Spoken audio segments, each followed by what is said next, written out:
Welcome to today's Committee of the Whole meeting. It is Tuesday, December 6th. It is a snowy, kind of treacherous drive around Duluth, but here we are at the United Healthcare Center where we hold our committee meetings. This is the Committee of the Whole.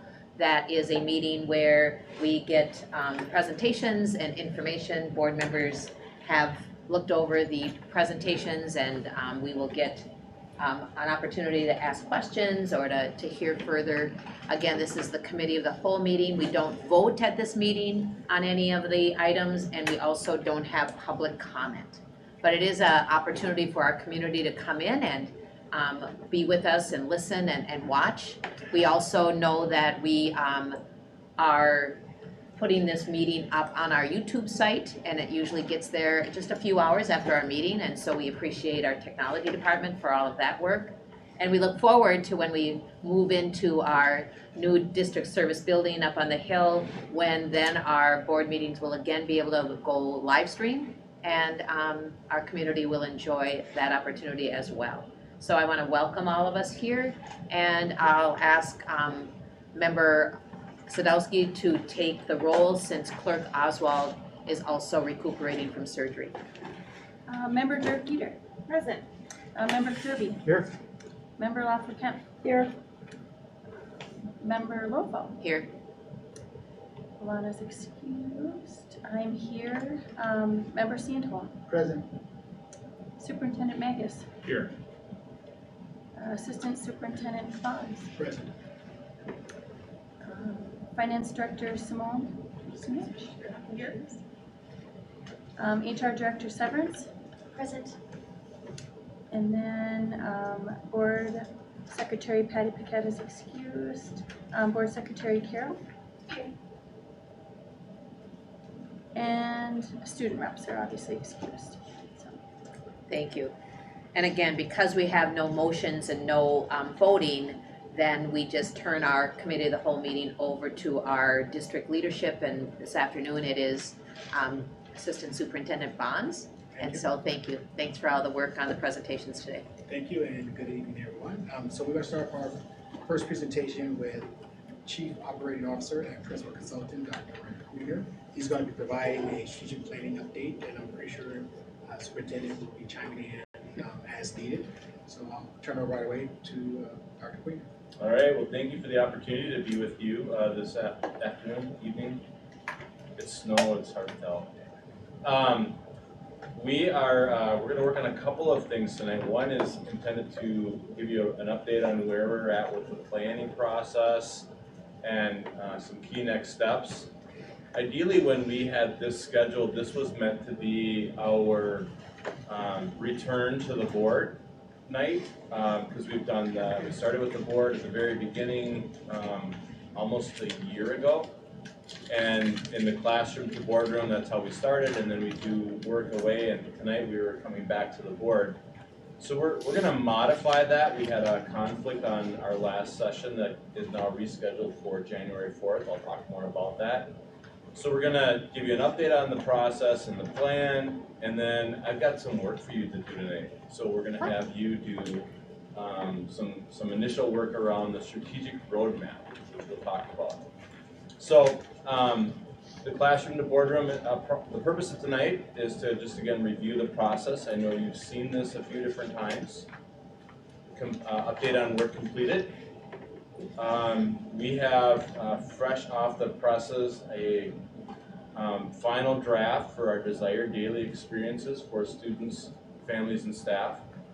The team has worked very hard on those, and we have had a tremendous amount of stakeholder engagement. So we'll share those, some key next steps, and then we're going to dive into the strategic roadmap. Just a quick question. When we have presentations like this, we just kind of want to know, do you want board questions as we go through? Do you want to kind of present for a little bit and then break for any questions? How do you want to do that? I am so flexible. I can do whatever you'd like. So if you have questions, I'm fine with that. I don't have a preferred format. Okay. And it's pretty informal, so you don't necessarily have to wait for a board recognition. Just, chime in. Okay. Thanks. Perfect. But one other last logistical question. Is there anything different up here than what the handout? No. Nope, they're exactly the same. So, again, this messy slide should look familiar. It included talking about the classroom to boardroom process. On the left-hand side, the 3 strands that we've gone through, starting with assessing our reality. The desired daily experiences is the primary component of our vision.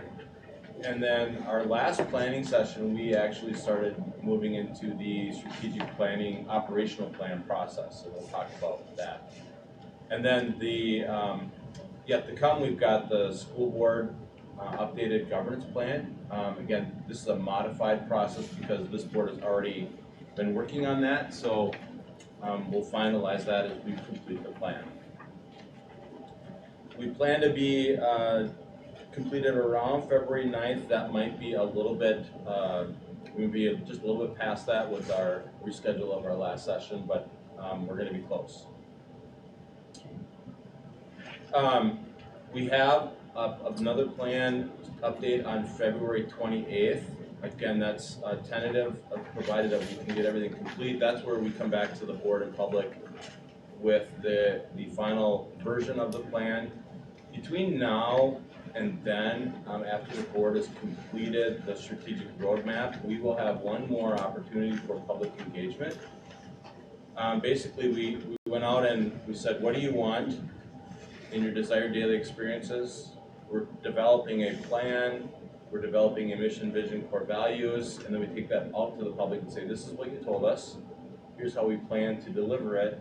Is this still in alignment with what you said? So one more opportunity for the public for engagement. And then I think probably one of the most important parts of our process is, great, we have a plan, now how do we implement it? There's a lot of organizations that do strategic plans where they're very, very nice looking and they sit on a shelf. And so our structure is meant to give the district all the tools to not only implement, but to be able to monitor that implementation, to be able to have accountability for implementation, and a report out on progress being made. Not only in just what is the work we're doing, but are we moving metrics? Are we actually making differences? So that happens in February as we start to move with our school and department improvement plans and action cards. Make sense so far? Good. That January 4th date that you just mentioned, is that something that the board would be present at, or is that your work with our district leaders and staff? That's our last planning team. Just the That's strategic not plan. us. No. Okay. Superintendent Haggis. No, I was just going to say that I know for some on the board that have been part of other strategic planning processes, it might feel slightly less disconnected or slightly disconnected compared to previous processes. And that's because there's great intentionality around this being a classroom to boardroom process where we listen to staff, students, and families deeply, and then we do work as a school, and then more as a district, and then now we're getting deeper into the board phases of that work. So there's some intentionality around that so that the focus of the plan emerges based on the desired daily experiences of those individuals, as opposed to, and I look across and see a picture of the playgrounds, if the board thinks we need more playgrounds, that to have that go into a strategic plan first, it's important for us to go through this process to really have those themes emerge from the people. And if you Get it. look at the graphic, basically normally the board's work is the bookends, the beginning and the end.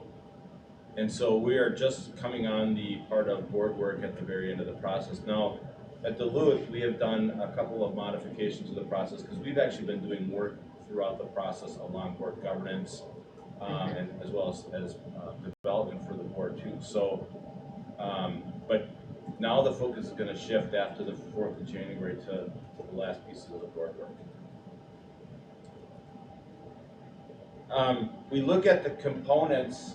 You may need to look at your printouts to see these, but we also, the reason that we start with our education leadership system is because the structure of the strategic plan is based on that theory and based on that foundation. And so you see in the three circles that surround our desired daily experiences in the center, we have governance, management, and consultation. And each authority represents different parts of the plan. So in the governance, and I apologize if I get the color wrong, I think it's gold. Okay, I'm just a little bit colorblind. You'll see that the roadmap is a tool of governance, the strategic roadmap. The board's 3-year plan is the board's work. Long-range modeling, both financial and facilities, that's board work. And then board structures and workflows on how you operate as a school board, that's all acts of governance. Connected to that is the management's, we have the district 3-year operational plan. So that is the work that the staff and the administration of the district provide. The vision card is how it's measured. Department plans or school improvement plans, and theories of actions. Those are all tools of the authority of management. And then consultation, remember those 3 ovals on the bottom half of the ELS framework. We have the staff and students at the schools, our parents, and our public. They are responsible for helping us tell the story, giving us input on the desired daily experiences, as well as the environmental scan, and then giving us feedback on the plan. So the reason that we do the ELS is because the components are structured in that theory and framework. So some of this you have seen before. The story wall, we took a look at 5 different time periods, and you see a picture that you won't be able to read in the screen, but that's one time period from 1993 to 2004. So each of those time periods, we talked about what's happened in the district. What were key initiatives? What was enrollment doing? Who was leading the district? What were the initiatives that were happening? And then we talked about an assessment of each of those time periods. So what were the most influential events? And who is with you on this story wall? Was it just pretty much our cabinet, or was it, or did you have a big group of 30-some? It was about 60. Oh, it was, okay, Yep. okay. So we had, we tried to reach into the organization and get the more veterans. experienced The veteran. staff. I wasn't there. And some community were there. Okay. We invited community to the table. So it was not just a look at the schools, but also what was happening, what were key events in the community as well. Have we captured that? Are you gonna, do we hang on to that information, that story well? Because I was actually, I zoomed in on this one picture to see, okay, what was some of the things? And I just thought, for a lot of us that are on the school board that don't go all the way back to, the 1980s, it would be just a great handout for new board members, it just would with everything that we go through. So just We'll It'd make be- sure that you have yeah. all the reports. okay. Yeah, that's a great, Would we be able to get that before our, before? Yes. Okay. And I would have to say that was one of the most, at least in my Yes. mind, powerful Yeah. opportunities, because it gave a clear picture for all of us, especially those of us who are new to the district. It gave us a chance to really hear the history along Yeah. the way in terms of all the things that have transpired since 93. So it was really, in my mind, powerful in terms of having a chance to dissect that together and share that as an opportunity with that group. It was really important. Like what? It was, we didn't have computers before 1993. I think that's one thing. Like the internet came in somewhere in that time frame. It's like, I feel like we've had computers forever, but you're right. And I started as a parent in 1994 in the district, so, yeah, and moved here, yeah. And some of the folklore that's out there in Yeah, terms of yeah. why certain decisions were made, whether it's rebounding, redistricting, or Yeah. closing schools, and how it really impacted individuals. I mean, it was really, I guess, just a powerful opportunity. firsthand from those people. And I would say that in addition to the data, we also were able to feel the emotion behind some of the, especially some of the challenges. Budget cuts are typically one, especially significant budget cuts where, you know, you're impacting program staff. That came out in some of these periods as well. So, but yeah, we'll get those shared with you. The key that we take away from the story wall, as much as the story is helpful and informative, is so what was influential, what were behaviors that were happening then, both encouraged and rewarded. And then we really wanted to look at the successes and the challenges and find out what characteristics, because we want to build our plan on the characteristics of success and avoid characteristics of challenge. What was really interesting is the last step in this process was to, Adidas does a life cycle of a corporate life cycle, and we use that kind of as a framework of where was the school district at in this corporate life cycle. And when we got done, we could actually follow the path around the room of what happened in the district, what life cycle the district was going through at the time. So it was really interesting to see that trend, and you'll notice that in the report that we shared. The environmental scan is meant to catch us up to present day. And so we look at things that are well established in the school district, things that still have energy, that we're still doing, we're still going strong. And then what are some things that we're ebbing? So things that might be once strong, but now that they're kind of losing energy, they're still here, but they've not gone away. And then on the left side, we talked about things that are on the edge, and that is either on the cutting edge of education or even just new to Duluth Public Schools. And in the emerging section, we focused on what are you working on? What are you implementing today? And then what you see on the screen are the key trends and influences that are behind those details. And again, this is what we lift out of this session to carry forward to the strategic planning team.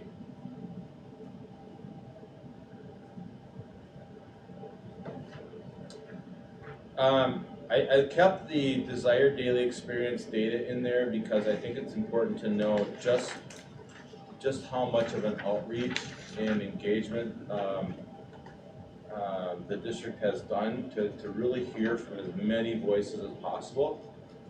I think that the district, Adele and John and the team should be applauded for going above and beyond. This is the deepest, most richest engagement I've seen in a planning process. I looked, I've done 20 of these in 3 years. And what we did here, actually we're incorporating into our planning model because it was an excellent outreach, great engagement, great ideas. So you look at some of the numbers, we had 125 students participate in focus groups. So we had a strong student voice.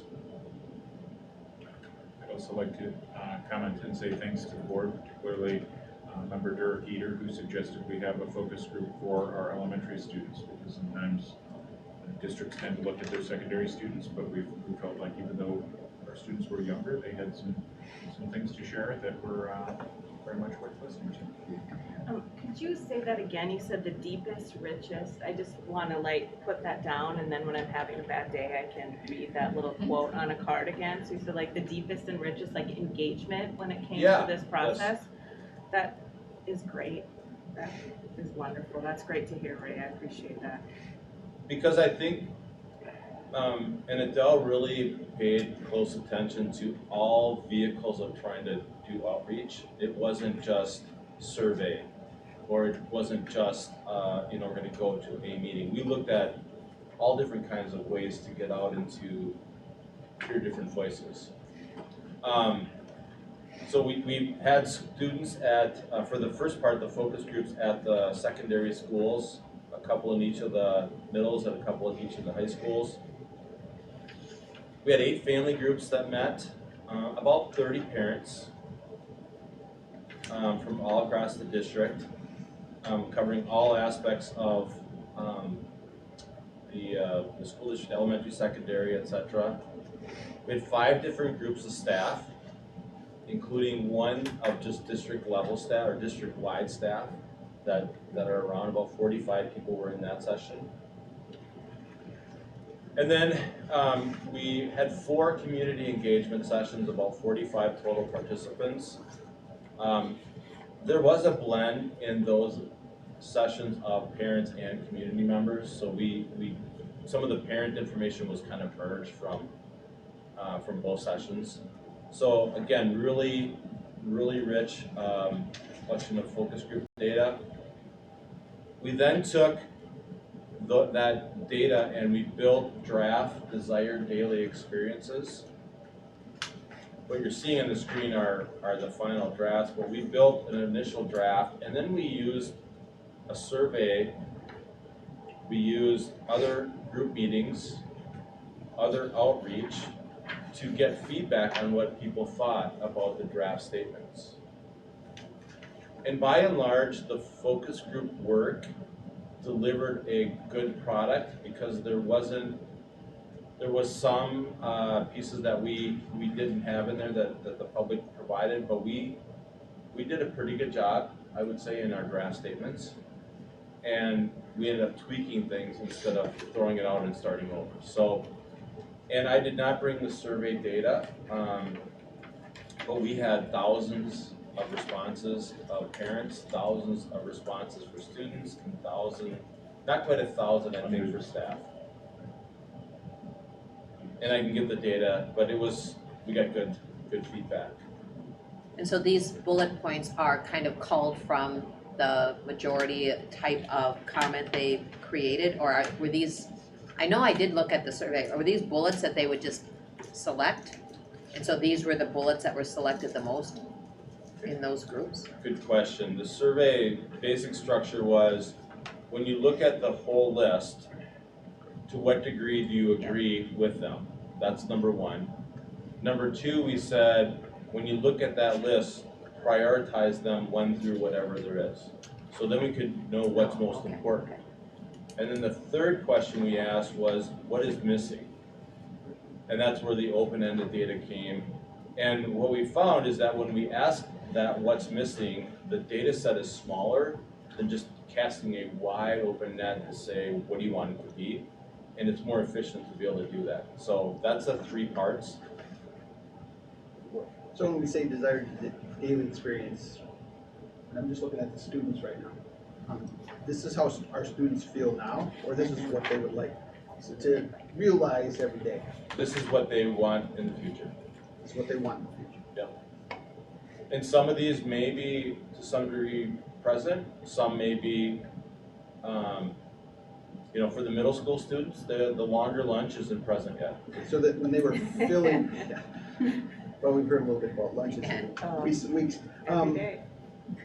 So when they filled this out, they were checking that off, that this is what they want to experience as their education term goes forward here, ISD 7 and 9. Yes. When I do the focus groups, I have a little more control over that than I do in the survey.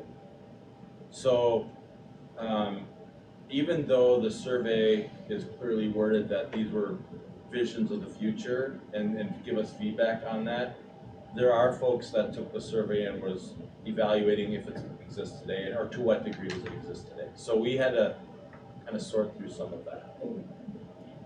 Can you, when you send out that additional information, would you, I looked at the survey too and when it went out, but could you include that with us, with the information you're gonna send us, the original survey that people filled out?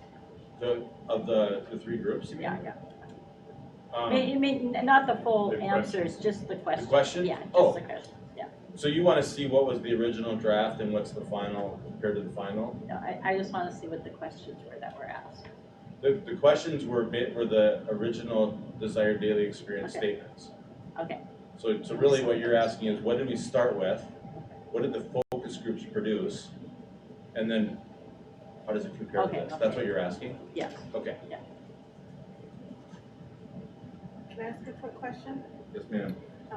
I ask Ken, like I'm not just going to. But I'm not great with qualitative data, I'm better with quantitative data, right? So how do you make sure, when you're looking, because this is qualitative, right? How do you make sure there's validity and, I don't know, accuracy in that when you're dealing with this? Like, so there's not statistics to run, there's not, I mean, how do you look at this with a lens of like critical thinking, a scientific, a data-driven lens? Can you just give me that?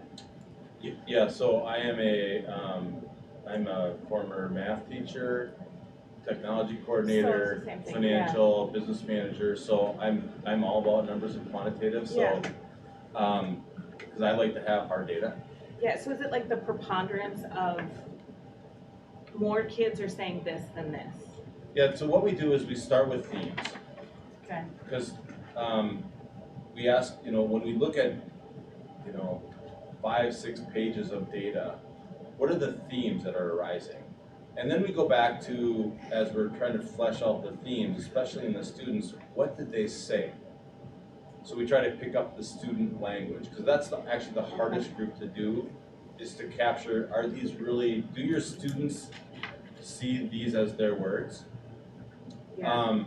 So that was part one. And then part two is, when we test with the survey data, we're looking for level of agreement, priority, and then what's missing if we miss the mark. So we're really just kind of shifting and tweaking. So you gather it all up front, you pull the themes out, and then you go back and say, okay, this, and then you ask the questions based on those themes and Yes. look for agreement or Yeah. disagreement. Oh, Yeah. okay. And we also put it through kind of like multiple cycles, so one group would look at it and look for the themes, another group would look at the data and look at what themes might be missing, and then we'd come back to it a couple weeks later and do something similar again.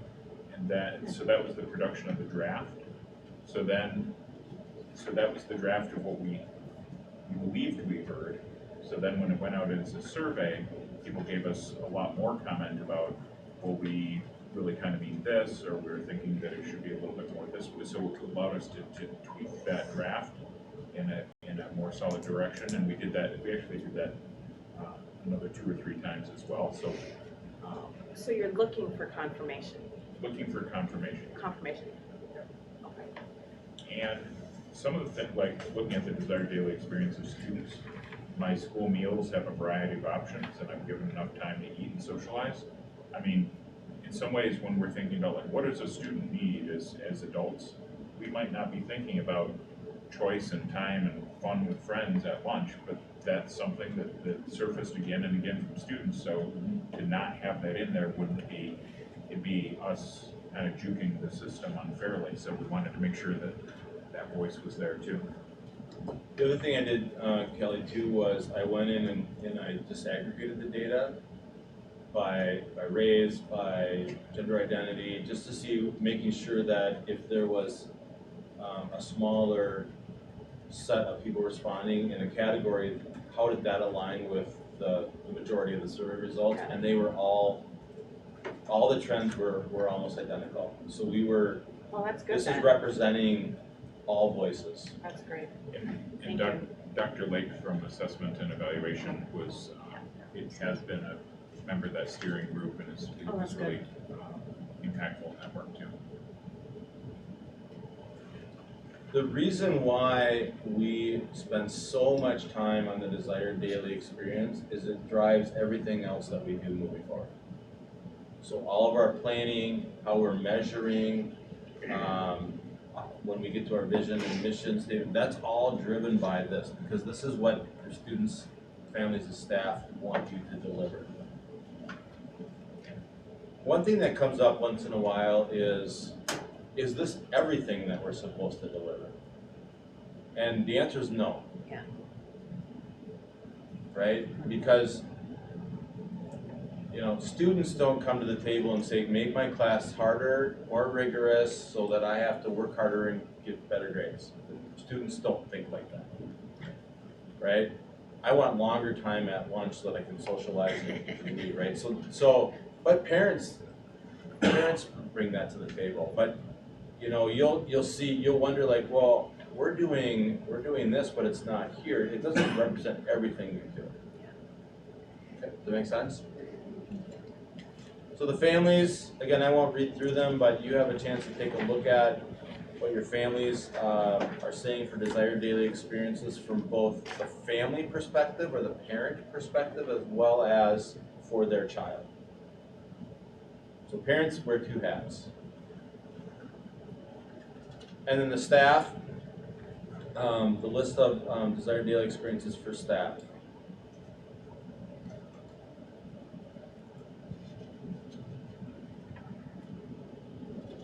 One of the liberating things in doing the work with the stakeholders is that we don't ask them to worry about or figure out how, just the what. A lot of times, for me as the consultant, one of my challenges is to not let adults put up roadblocks or barriers. So there's no way we could do longer lunches in our middle school schedule. Well, that's not the purpose here. The purpose is identify it, and then we move into trying to be as creative as possible. Resources also have a huge impact on this. I worked with a superintendent that had a very significant referendum on the ballot this last fall, and we were talking about what is my message if it passes, and what is my message if it fails. And my counsel to him was, your message is the same. Your strategic plan is the direction, you've already mapped it out. Resources will dictate the pace at which you accomplish it. So if it passes, you're going to move faster. If it doesn't pass, you're going to move slower. But the vision and the stake are still out in the ground in the future. So our next step is on the 4th to finalize the draft desired daily experiences. So I would say they're 99.8% there. We have developed a management tool of theory of action for the classroom and the district. This is what are the behaviors, what are the beliefs of the staff that have to be in place to deliver on the desired daily experiences. So we have a draft of that we're working on. We'll finalize that. When you say finalize the draft and you're 99%, does that mean that some of the things that we see here have to either be not included, or? No, you're not seeing the theory of action or the vision card yet. Right. So they're still in. They're in very okay, so beginning draft. that's the draft that we'll see. Is the action and theory of action. Okay. Yeah. So what we'll do tonight, Jill, is we will do a little bit of the work with the board, but you need to see all the completed components to finish your work. So we won't be done tonight with the mission, vision, core values, but we'll get started. And then when we come back, you'll have seen all of the work. Even though the theory of action, the vision card, and the operational plan are tools of management, you still need to be aware of what's there so that you can do the board governance work to get there.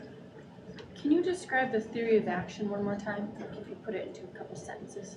Yeah, it's articulating the beliefs, the behaviors, or actions that staff need to take to allow for the desired daily experiences to be achieved. So for example, if we look at the bolded bullet at the top, my child's school values equity, diversity, and inclusivity. So in order for that to occur, we have to create a culture of inclusion. That's a belief, that's an action. The district level action is, I can't think of the right word. It's a little bit harder to measure compared to like the classroom theory of action. So for example, what's your instructional framework? Are you using Gaines and horizontal? for evaluation. Yeah, Um, or hybrid. I would say it's Daniel. Okay, so the instructional framework in the classroom, and actually both Danielson and Marzano's model, is that learning goals are posted and utilized in the classroom. Well, I could walk in as an outsider and see, oh, there's the learning goals, they're on the wall, so that's step one. And then if the teacher's engaging the students with the learning goals, I see that in action. So that's a theory of action in action. The other, if we say we value inclusion in our school, I could walk through the school and start to see, is there evidence that we value it? So it's meant to be almost like a checklist. So that was probably more, Amber, than you wanted. No, that's really good. And even with that situation, what we're doing now is Nick Smith out of the Office of Educational Equity, they are, as part of their integration achievement planning, they're going through each and every one of our schools doing a look for regarding these kind of things, like looking for evidence of how culture is being played out, how we are providing an environment that's inclusive and so forth. So there's a tool that they're using to do a walkthrough each site to get some information that we can then use with our principals to say, well, how we use this information that's connected to our students' desired daily experiences, that then is connected to the goals you establish as a school to improve the learning environment, right? So we're trying to make sure that all these things are connected and that there's actual action items that we can see in the school improvement plans that will get into this. So these things will start slowly but surely coming together. Would you be able to share that checklist or tool, things you're looking for? Yeah, we can do that. The last item that we'll be finalizing is the district operational plan. And really what this is a 3-year map of the work to be completed to deliver the desired daily experiences. Now, I tell boards and teams that in year one, generally speaking, don't expect bright, shiny things. And the reason why is that there's usually some things that we need to finish up what we started. And now Duluth Public Schools is a little unique in that we've actually been doing operational planning for almost 2 years.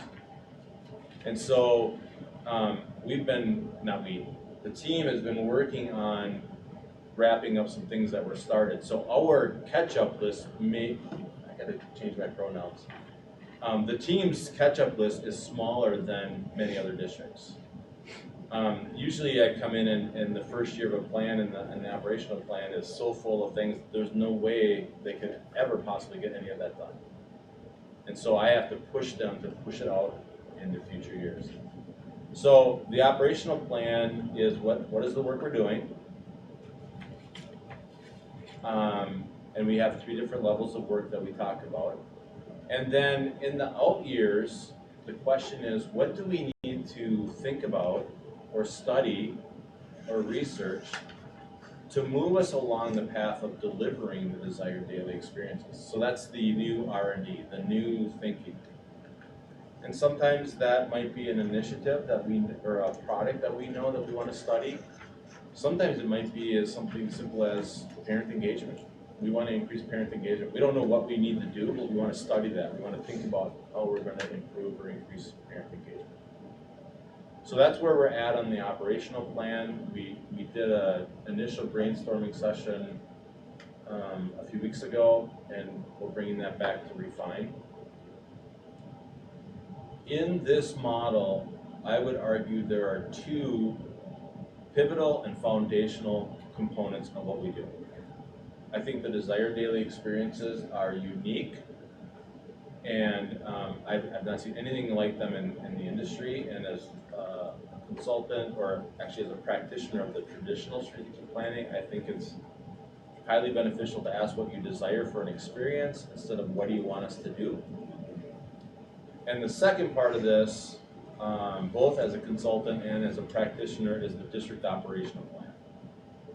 And the reason why I think this is a game changer is because this is the part where we are implementing a system of continuous planning and we're getting away from episodic planning. So every year, the district's 3-year operational plan is up to date. Much like the board, and I know the board's been through your 3-year governance plan, is every year, your 3-year plan is up to date. So it's always fresh. So 3-5 years from now, I don't call John and say, hey, it's time to do strategic planning again. Because you're already up to date, you're already moving the things forward. And from a board perspective, as well as internal communication, the operational plan tells everyone where you're going. Very simply, it's a table of contents. It's not the 20-page implementation plan of all the initiatives, but when I sat with the staff from every building as a superintendent, we looked at the operational plan and what was coming. So August was not a surprise to our staff in terms of what was coming. You know, you've heard the joke about staff coming back to the back to school and going, well, what's our initiative this year? They already knew. And it also allowed us to change the game in midstream. And so we were doing a technology initiative at our elementary school. Seesaw came out, we wanted to pivot and move down that path, so we moved the other thing out a year and we focused on Seesaw as a tool in the middle of the plan. So it's always up to date. I would say here in Duluth, you know, our operational plan has changed quite a bit because last year there were certain things that we were moving forward and certain things that we had for intention, that some of which we weren't able to accomplish, partly because of having a second unexpected pandemic year, so we had to shift some of our gears on a couple of things. So some of the work that was maybe intended for last year, we're now finishing up now. And there are also things that we didn't necessarily know we were going to be taking on in depth that we're able to add in. So it kind of through that cycle of inquiry that Ray is talked about, where we put things in place and we study them, we see how they're working, and then we revise our plans as we go, rather than saying, you know, 3 years ago we said this year we were going to adopt a new phonemic awareness curriculum, and so we better do that no matter what because it's in our plan from 3 years ago. We have to adopt and change as we move forward. And it creates a great tool for the board to be able to look at, and even though that's not a tool of governance, it's a tool of management, but it informs you so that you can make governance decisions and plan accordingly. If there's a year where it's resource laden and you know that that's something you have to ramp up for, there's governance work to be prepared for that year. Much like we talked about as our example, curriculum adoption. The board should not vote on what curriculum to implement. I know we have some educators around the table by chance, but generally boards are not licensed educators. So the what curriculum to be implemented is a tool of management, but the board has to approve a budget to deliver it. So in order for you to vote on the budget, you've got to be informed on what is the curriculum, how are you implementing it, how is the PD, how will you know it's going to work. Those are all questions you ask management so that you can make an informed governance decision. Operational plan works very much the same way. So that's where we are. Other questions or comments on process, products, other renderings?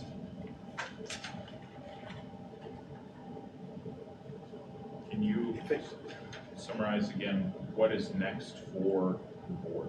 So we're gonna finish the products that we talked about, the theory of action, the operational plan, and then we come back to the board. So, yeah, the idea now is that when we come out of the 4th, we will have a completion of all the tools drafted. The most incomplete tool will be the vision card. Because a vision card takes a full year to develop. So we've got ideas on paper, but it'll take a year to develop the vision card.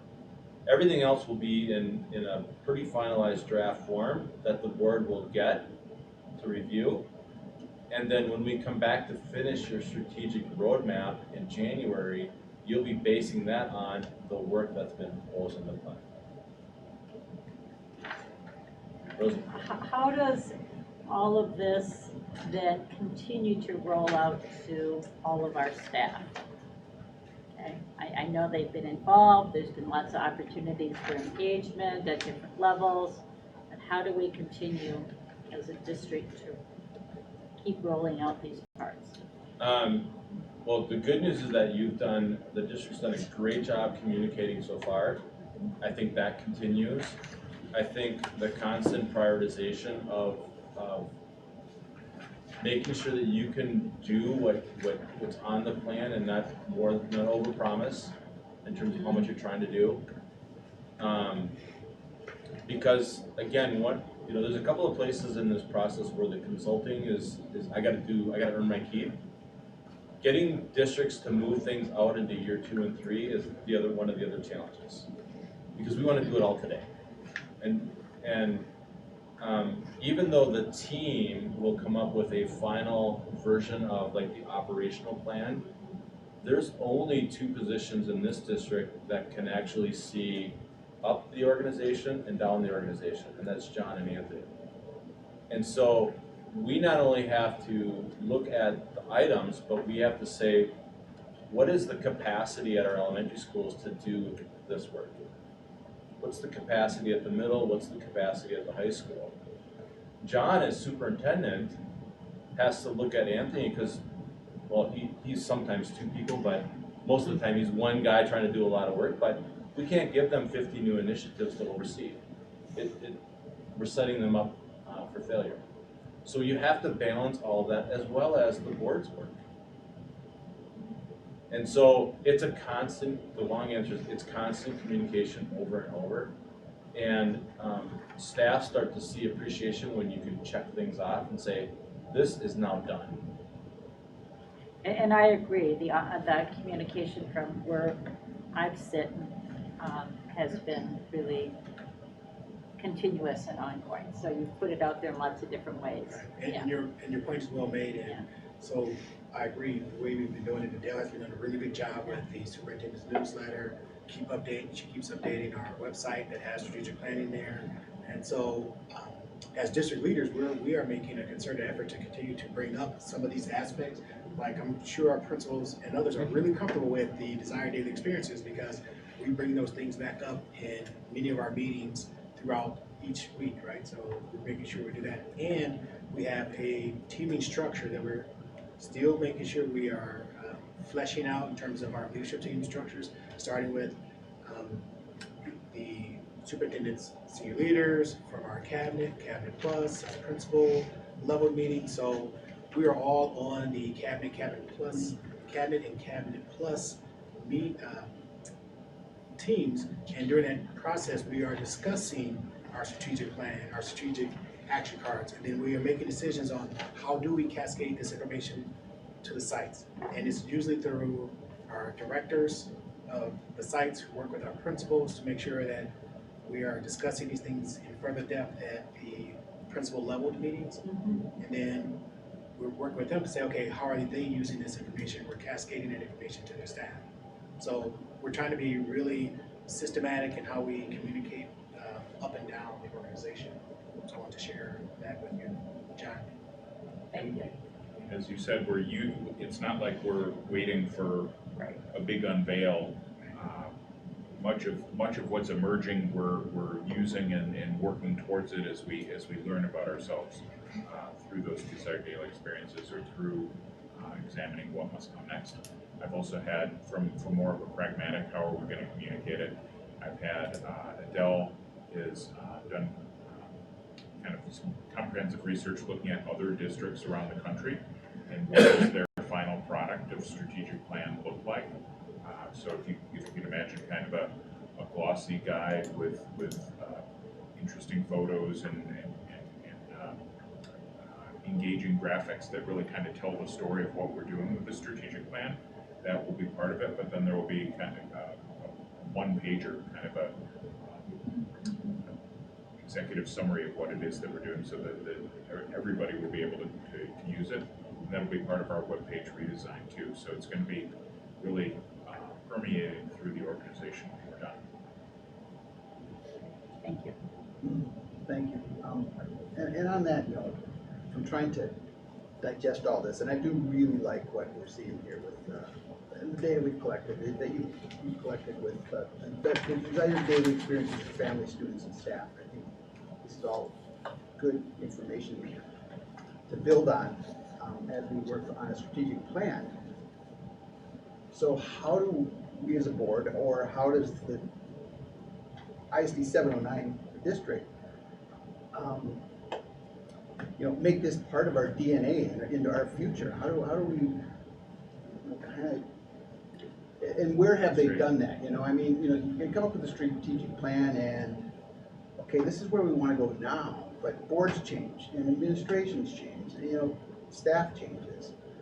So how does that, and how these other districts that they've referenced here, how have they done that? Where, okay, we've got a strategic plan, and the changes that are gonna take place going forward, they're still on that same strategic plan, or do things shift? I mean, how do you build that into the process here, so it sticks? And Great question. And there's a couple of components. So one of the things that we'll do with the board, our very last official session on the plan, is board structures, workflow, and procedures. And at that point, one of the things we talk about in that is we look at your agendas. So we want to start to see your board agendas structured and modeled under the strategic directions of the plan, so that the work that's happening and coming in is actually aligned. So it's part of your work instead of the more traditional business-oriented board agenda. Same thing for administration. We encourage administration to have a detailed calendar of when they're revisiting action cards and implementation plans and measuring, so that it's part of the DNA, the culture of what's happening. Because if we don't do that, we go back to our desks and we pick up all the other work that's sitting there. So we have to build a structure to do that. The goal, if you will, is twofold from governance and management. Is that once we get a couple of rotations of the flywheel, once we start to build the momentum, we want this to carry itself, so that if there is a board election, board members that run come into a system that says, this is how we operate. Now, it's not a guarantee, because it's an elected office and you could get a shift of direction. But if the culture's strong and you're moving forward, it will carry that momentum forward. Secondly, at some point, John is going to leave. Whether he does something different or he retires, but a board is going to have to replace the superintendent at some point in time. If you're hiring a superintendent that comes in complying with this process or aligning with this process, the organization doesn't take a left turn. You're hiring a person that's fitting with this system. And so many times staff are frustrated because they're going that direction, then somebody new comes in, new principal, new superintendent, and now they're going that direction, and then they're going back that direction, and pretty soon they're like, I'm just gonna wait this out. And that happens all over. So these tools are a culture building tool, so that it sustains itself. That answer? that helps, thanks. Okay, so my question is, because last time we all met together as a school board, we went through our world's best workforce and we looked at our scores, right? And so my question is, we had, and I don't remember exactly right now, 1 in 4 Indigenous students can read by the 3rd grade. It's even worse or close to that for students of color. How are we connecting what we want for a daily desired experience to making sure that we're matching that? Because every time we kick this can down the road, then we have kids that are suffer. So have you had or can you give us examples of districts that you worked with where you can say, okay, we put this administrative structure in, we put this governance management structure in, and then we see the success of that reflected in the classroom by these scores? Thank you, John, for the pen.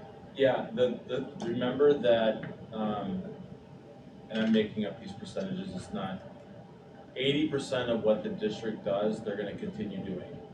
And that has nothing to do with this plan. So we're still gonna assess test scores, we're still gonna evaluate performance, we're still gonna be looking at strong teaching and learning structures. But that doesn't, the desired daily experience in the plan is only the new things that we're adding, not everything that we're doing.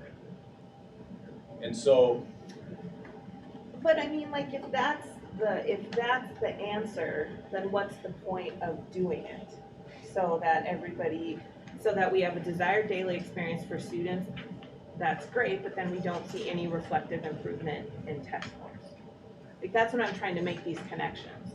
So I'm not trying to be, I'm just like, how do we make these connections? yeah, it's a great question.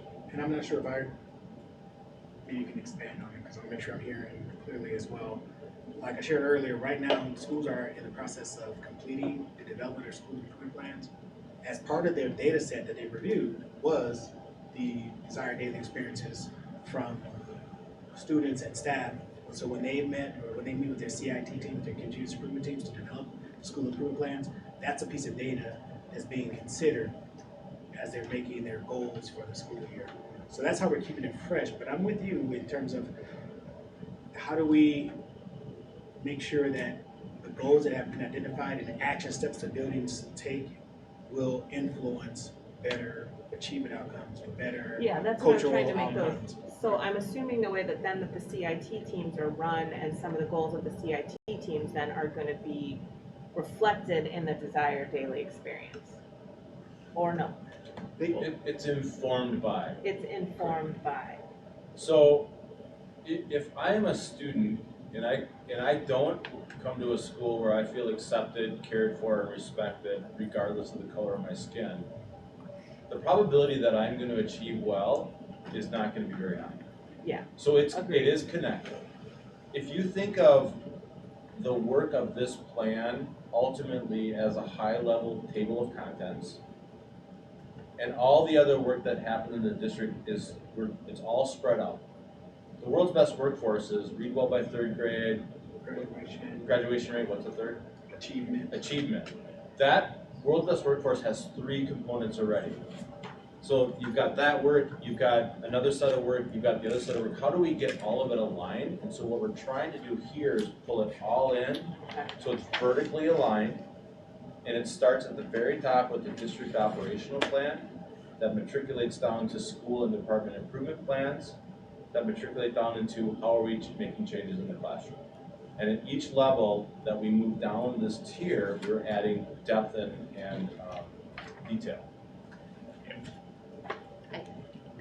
And each one of our school improvement plans have a goal set on or around creating a positive learning environment, right? So what are those efforts going to be to, as each of those schools factor in what those students were asking, we're asking them to make sure there's a goal, there's a step that's embedded in their action plans and some actual items. As a district level at our Cabinet Plus meeting, that's where we're going to be reviewing all the school action plans or school improvement plans, getting feedback around those school improvement plans to make sure that we do see something in there related to improving the climate of their schools that will lead again to either students feel a part of, connected, and belonging, i.e.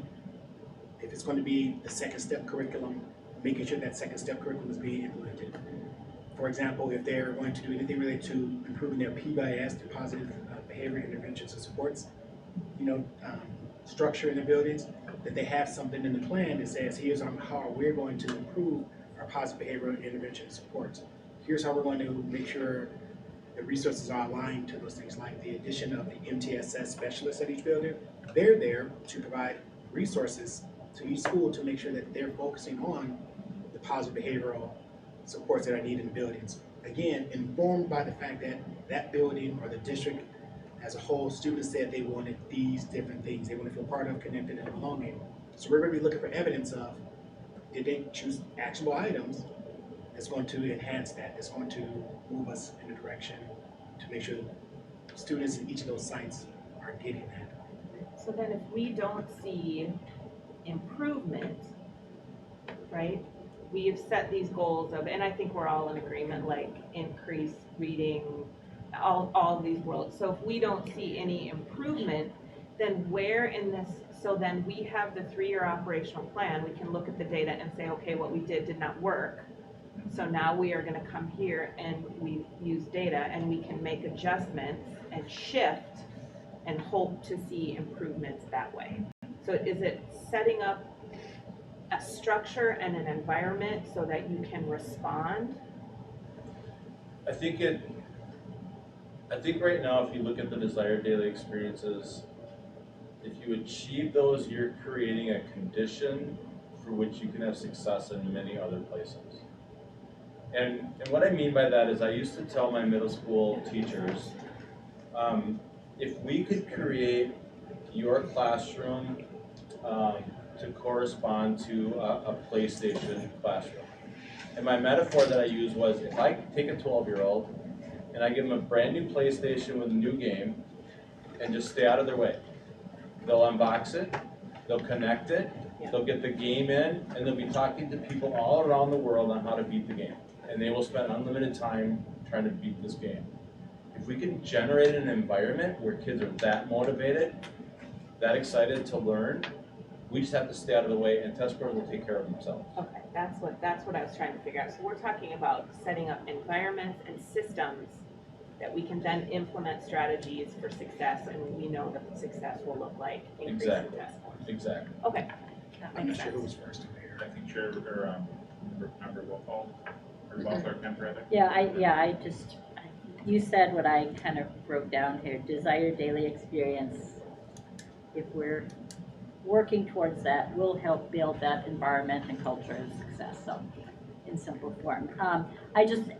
One of the things I guess you said that kind of goes with this discussion is just the importance of that administration having that calendar of checklist and dates for checking in, and just how key that is to this whole success we're talking about, right? I agree, and it has to really be a multi-level calendar for systemic continuous improvement, where the site CIT meetings are focused on a particular subject, and then at the district level, our Cabinet Plus is reviewing what emerges from those CITs to see, hey, how is this really working in the field?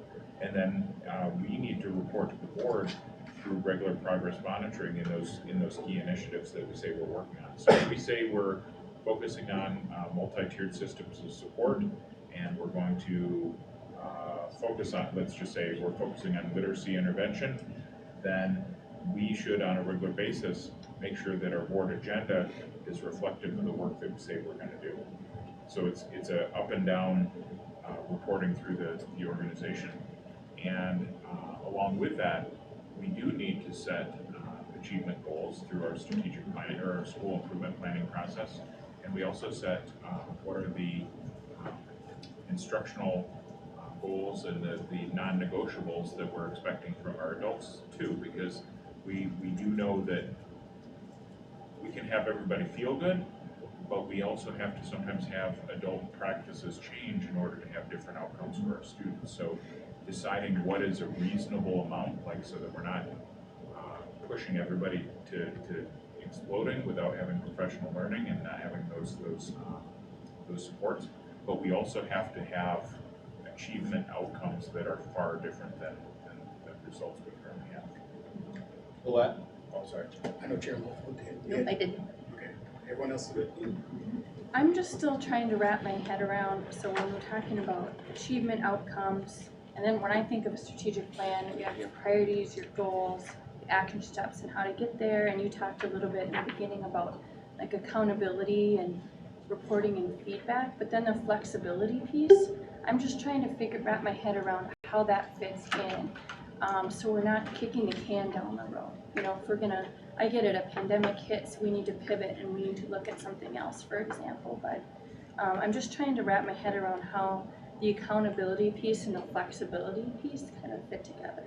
I think, so two things, focus and intensity. So having a plan where you can focus and be intense on a few things.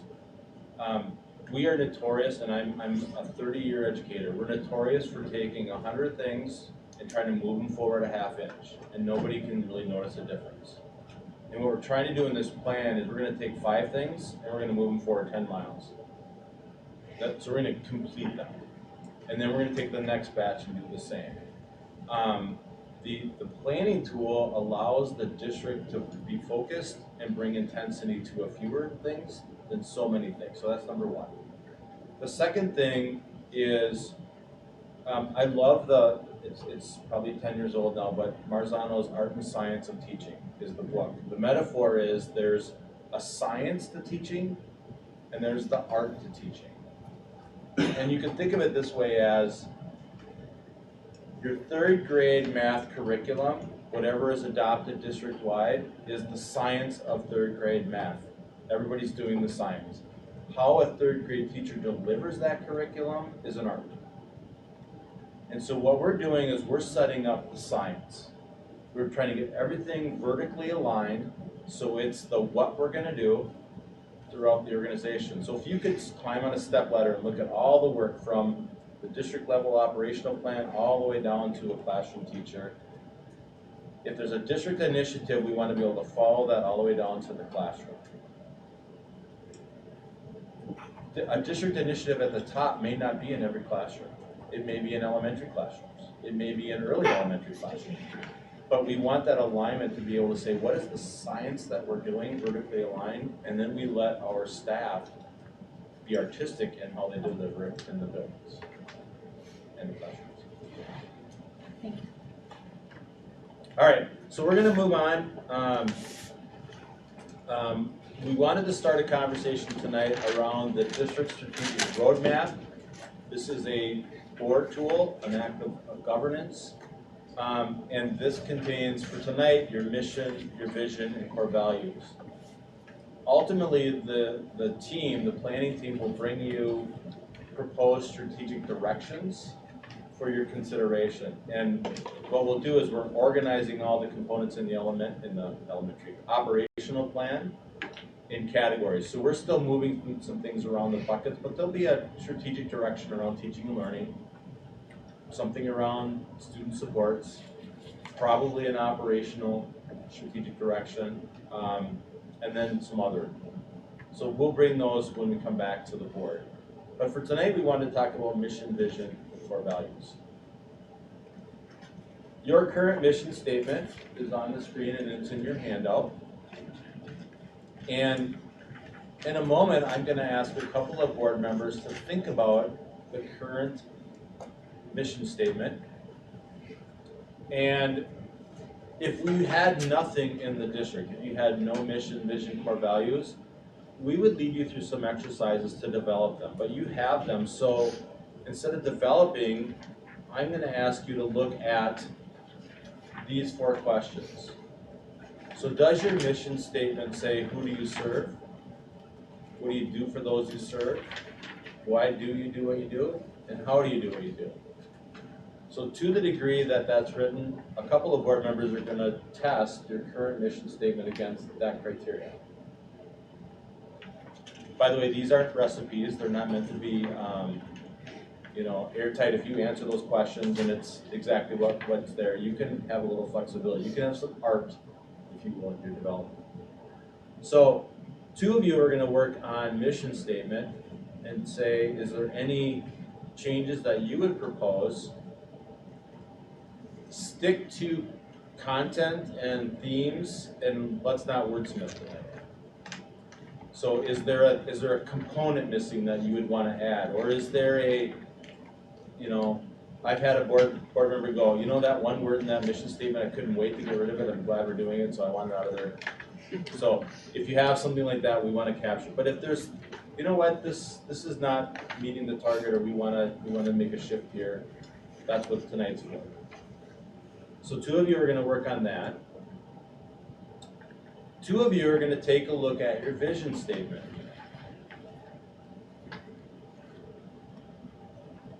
And this is very small on the screen, but you can read it in your handouts. We look at your vision through three lenses, and I know you've seen this before, but the whole system view, you have culture, work, and organization.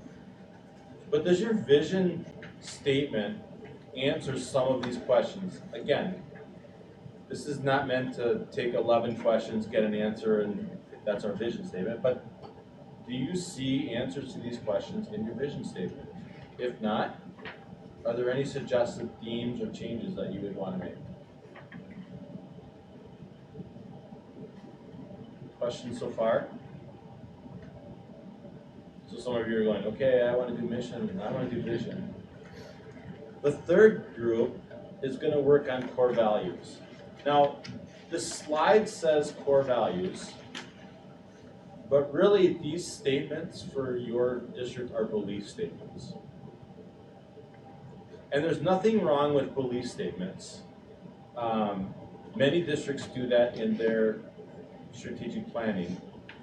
But what we suggest is we shift away from belief statements to true core values. I would argue that belief statements are aspirational. Things that are aspirational probably should be in your vision.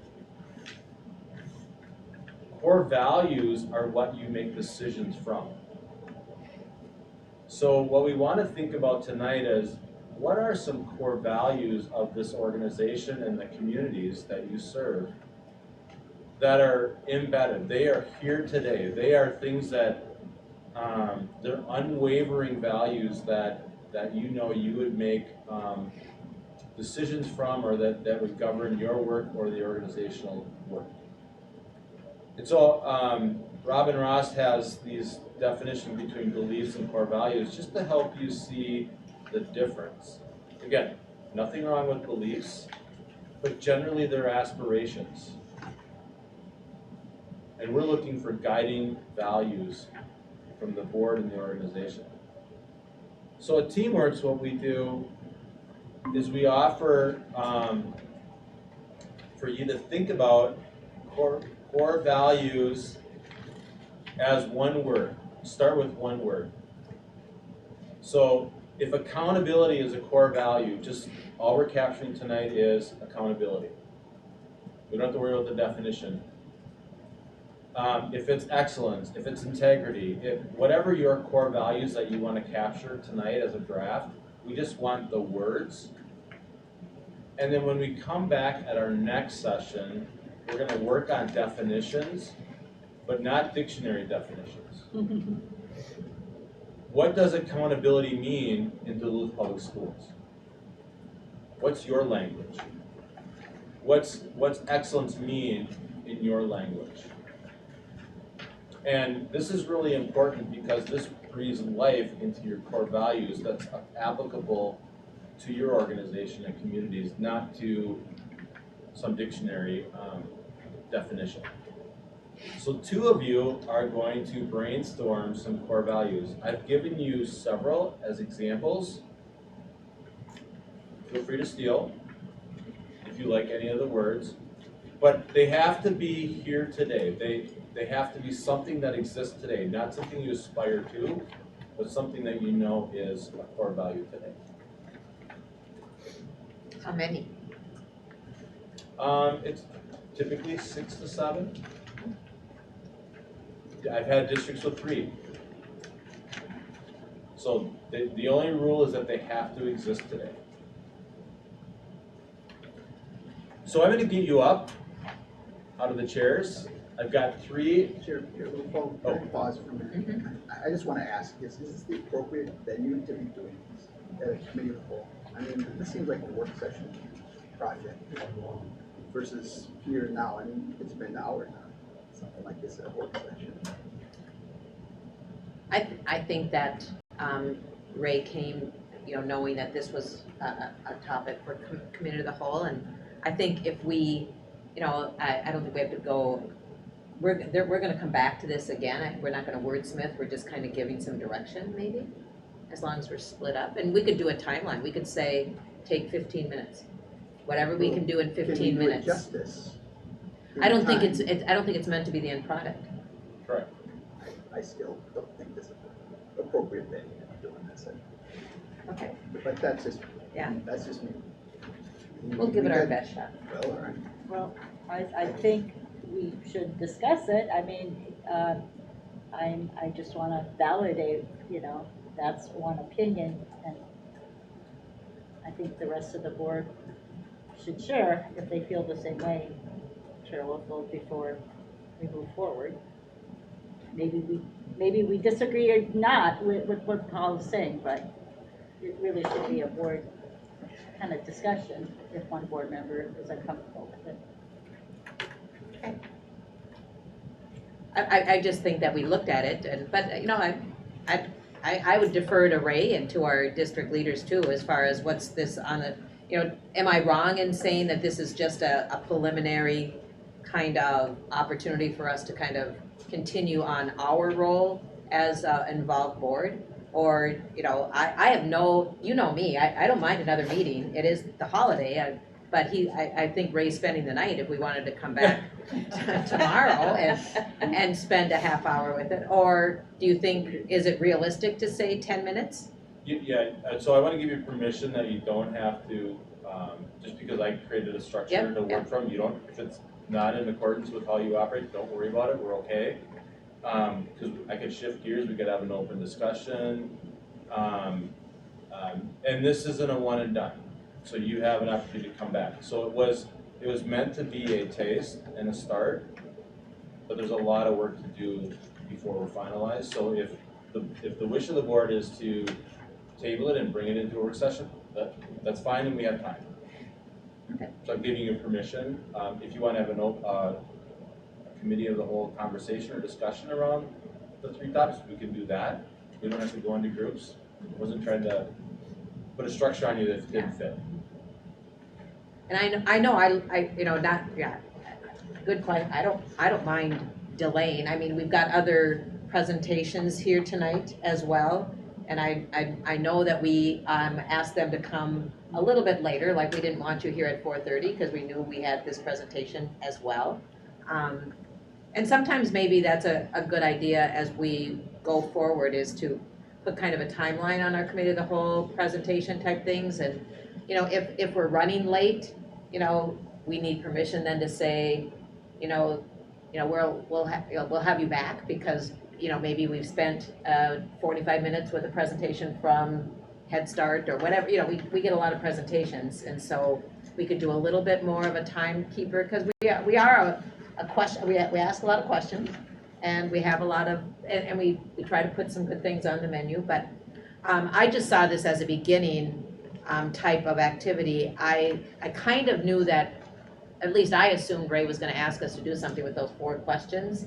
So but I didn't know you were gonna break us up. I didn't know, I thought of who do you serve and all of those were probably things you were gonna ask us about. So I did do a little bit of just thinking through what I would say. But the way you framed it, I didn't realize we'd necessarily do it with all areas of core. And we can certainly do this a little bit more on our own and come back to a work session. Well, we're meeting as a board, and I would think that if we're gonna meet as a board, we meet as a board. You know, now we're doing a work session thing where we're breaking up into 3 groups of 2 to spend time on this. It just seems awkward to me, and it doesn't seem the time and place to be doing this activity. That's just where I'm coming from. Okay. I would agree with Paul on this one. I think that I love the idea of this exercise. It feels more like some of the past board retreats we have done, and I would be in agreement of setting up a different time to do this section. And that's great, Chair Local, that you have put that time into it. You know, you maybe had more of an understanding of this than all of us did. I don't know that, but I would agree with Paul. We should maybe set up a more of a retreat style, like we've done, to go over this section.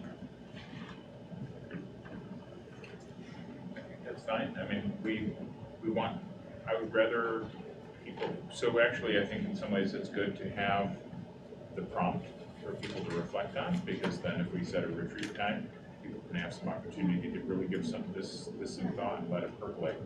And then we can come back and probably, my guess is it will be January rather than this month, but we can see what we can do, because I think giving it the time that it needs, and this is it's a different type of activity than we've done in a regular or in a committee of the whole format, and it might lend itself well to the workshop. So thanks for the suggestion.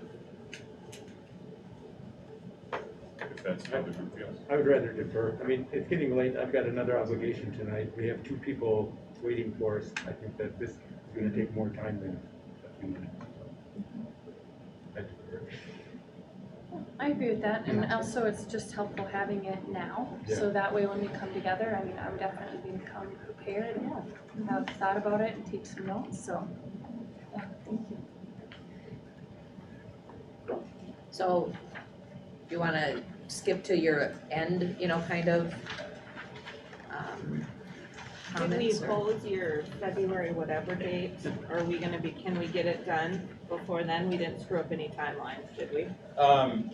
We already have to adjust our timelines anyway, because we moved the December 1st session to January 4th, so there's gonna be some adjustments. Okay. So that's why I said, if it's the wish of the board not to start this tonight, we're fine, we have plenty of time to do it. And my apologies, because committee of the wholes mean different things in different districts. Some districts call the committee of the wholes work sessions, that's just the title for it, so if I made an assumption I should have, I apologize, but There's no need to apologize, right? yeah. Yeah. So Great. anyway, but no, we're fine, you have Yeah. permission, and dismissing me a half hour early, I'm okay. So the last piece of the directions that we will get will come out of January 4th. So as we finalize the operational plan and the work, we will draft some strategic direction statements that will come to you, because that is part of your roadmap. So that is, the board owns those direction statements, as management owns the work underneath them. So I don't have anything to share yet, other than what I did already. So you're saying the strategic directions are what the board owns? The board owns the Okay. directions. We'll provide you a draft based on the proposed work over the 3 years. So there'll be a strategic direction around teaching and learning. I know there'll be one. So you all are gonna draft the strategic directions that the board is responsible for? The statement, yes. And then you look at the proposed work, and you get to say yay or nay on the direction. You own the language, but we're gonna give you some suggestions.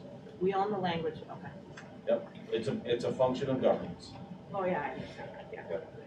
It's just weird to think about owning a strategic direction and not writing the language. The reason we do it that way is because the management owns the work to the right of it. If we look at operational plan, you've got the Yeah. directions on the left-hand side. The work to the right is a tool of management, and they're most informed about the detail of that management to help to populate the language, to give you something to work with. Otherwise, we would I be gotta sitting, think about that a little bit. you would be sitting and you'd say, well, what does this initiative mean? I need more detail before I can even start to put words to the table. We're just giving you some words to start with. It works, trust me. We'll see. No, I'm just kidding, that's fine. I appreciate it, Ray. Thank Yeah, you. yeah. That's it. Thank you. Okay. Thank you. Thank you. As a point of order, with Member Oswald joining us, should we acknowledge that in attendance, or we need to do anything to acknowledge Member Oswald as not joining us? Well, remember Oswald, you're the clerk, so, you were, Well, she's not tonight. I know. I'm filling in for you and I'm gonna mark you present. Thank you very much, Amber. We usually Hey, put the Alana. time Hello. to that she arrived. All right, so next we have a Did we catch the presentation regarding our school planning and operations future. It's a presentation that will be given by Michael and his team from here. Thanks again, Ray. You bet. Thanks, Rick. Thank you.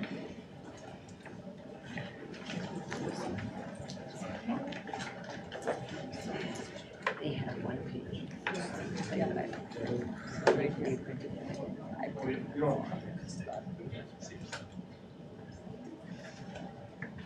Yeah, this one is one page. Yeah.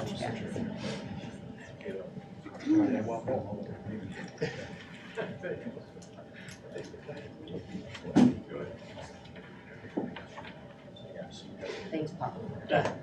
Wasn't at all, frustrated, but I don't mind it. Yeah, it's fine. This is what we're gonna pause when there's board members that have a reason to pause. Bring that over now. I was doing that. I'm glad you brought it up. Yeah, thank you.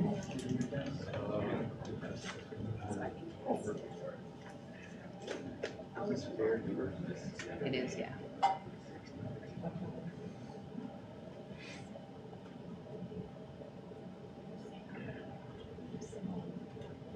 While we're doing this, would the two gentlemen like to introduce yourselves? I'm Mike Hoheisel from Robert W. Barrett Company. Did you say, sorry, what? Mike Hoheisel. Okay, got it.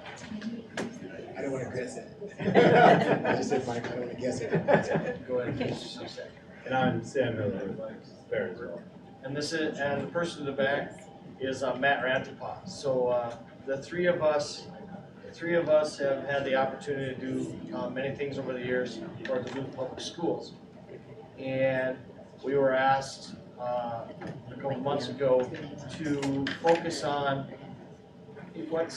what are the next 10 years potentially looking for some ideas on, hey, how are your levies set up? What dollars, where are you having maybe things that need to be done operationally to finance? And what could that look like, or ideas that administration came forth and said, these are a few areas we'd like to focus in the event we would like to focus spending dollars on that. And do we look at a revenue raise for that? Do we look at reallocation of resources? How do we look at some of the things that you have coming up on as hurdles as Duluth Public Schools? So with that,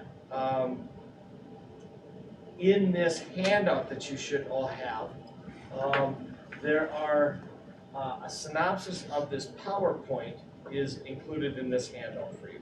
So a couple of things that we're talking about are how are we going to identify some of the upcoming operating budget challenges? First and foremost, how many of you know Jeff? I would assume most of you know Jeff. So I was kind of hoping he was going in front of me because then we'll drag you all down for all your needs. But he gets to come in with a great big wand and say, 17 billion today, folks. Yeah, I saw that. How much are we gonna get as school districts, as Duluth Public Schools? How is that? But really, in the event, as you go around, whether you're going down to the Twin Cities area, whether you're going to all the way out to northwest Minnesota, all the way out to southwestern Minnesota, we're really feeling the pinch with having good people work in school districts, attracting people and keeping people in their jobs. If you're going to take and go to any downtown Main Street area, you're going to see signs in the window. And those window signs are saying, we're hiring. And what are they hiring at? They're hiring at 18 bucks an hour, 20 bucks an hour, 25 bucks an hour. We have many of our school districts in this state that in the upper left-hand corner of their fare schedule, step one, slot one, what are we hiring at? 13 bucks an hour. We have a custodian that requires his boiler's license and a secondary license. That's pretty darn close to an engineer. They're at $17, $18 an hour in rural Minnesota. They could just go down to the local cafe and work 4 hours and get paid 20 bucks an hour and not be on call 24/7 in the school district. So that's what you're competing with, or other areas are competing with. So when we talk about upcoming operating budget challenges, we're in a time frame where I think cities, counties, school districts, state of Minnesota, I'm hoping that there's a realization legislatively that people understand that we probably need to take a jump on wages, salaries, benefits, some type of package, a one-time jump to get us started, so that we have the opportunity to employ the best to teach our youth in Minnesota. So, what are the upcoming operating budget challenges? Your ESSER funding, Simone. When do we need to spend our ESSER dollars we allocated to Duluth Public Schools?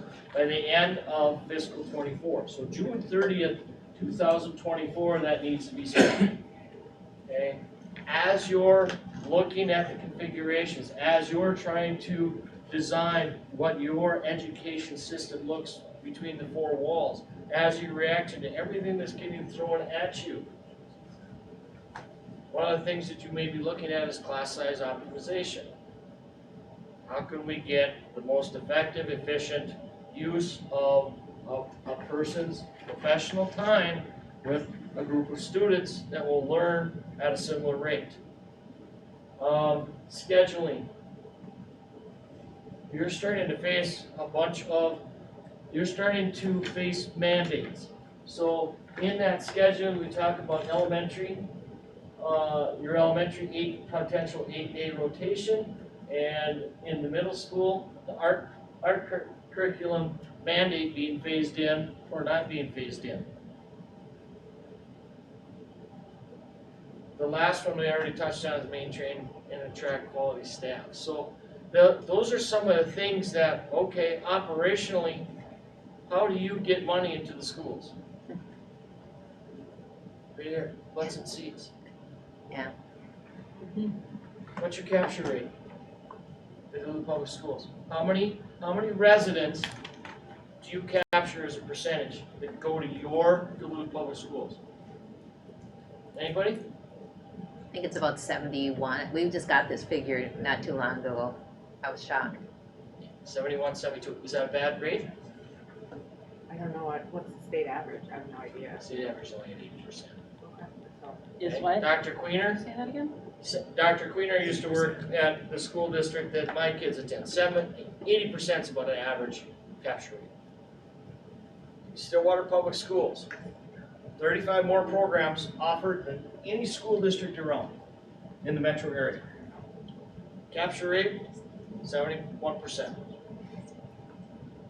They face many of the same things that you have. You have parochial opportunities, you have charter school opportunities, and you have other public schools very close to your borders. So, The full presentation. awesome. You want to start?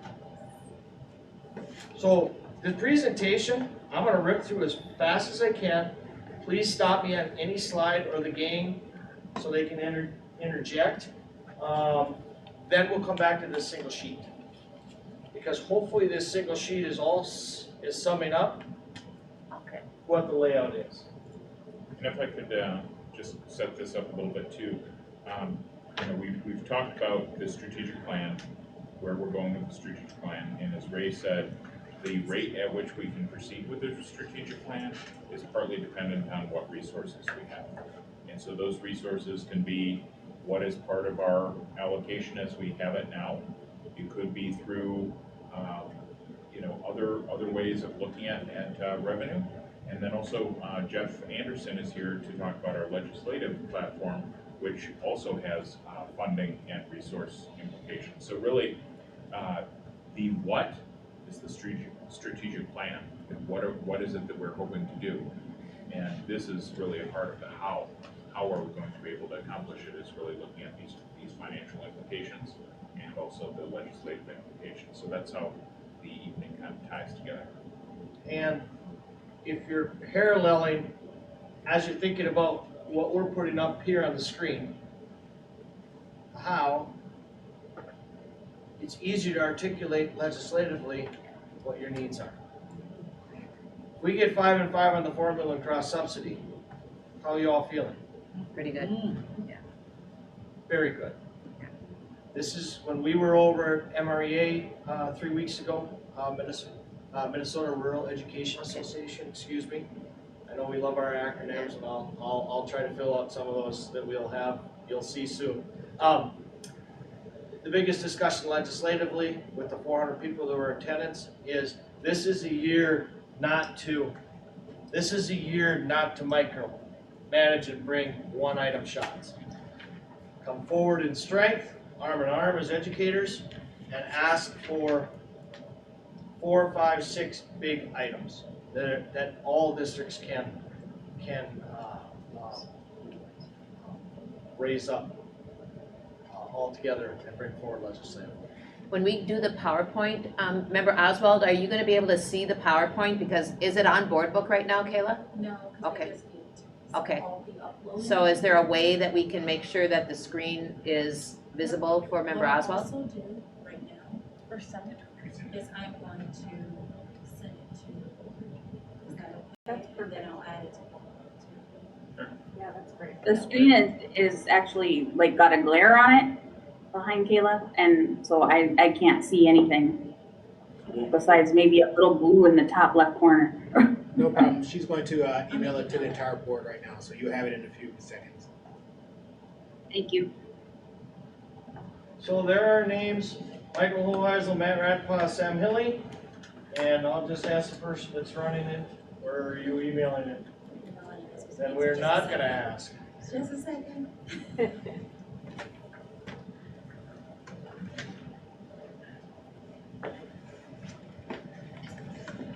So last time we cheated when we met with administration, and we just hooked right up to the projector, so my apologies.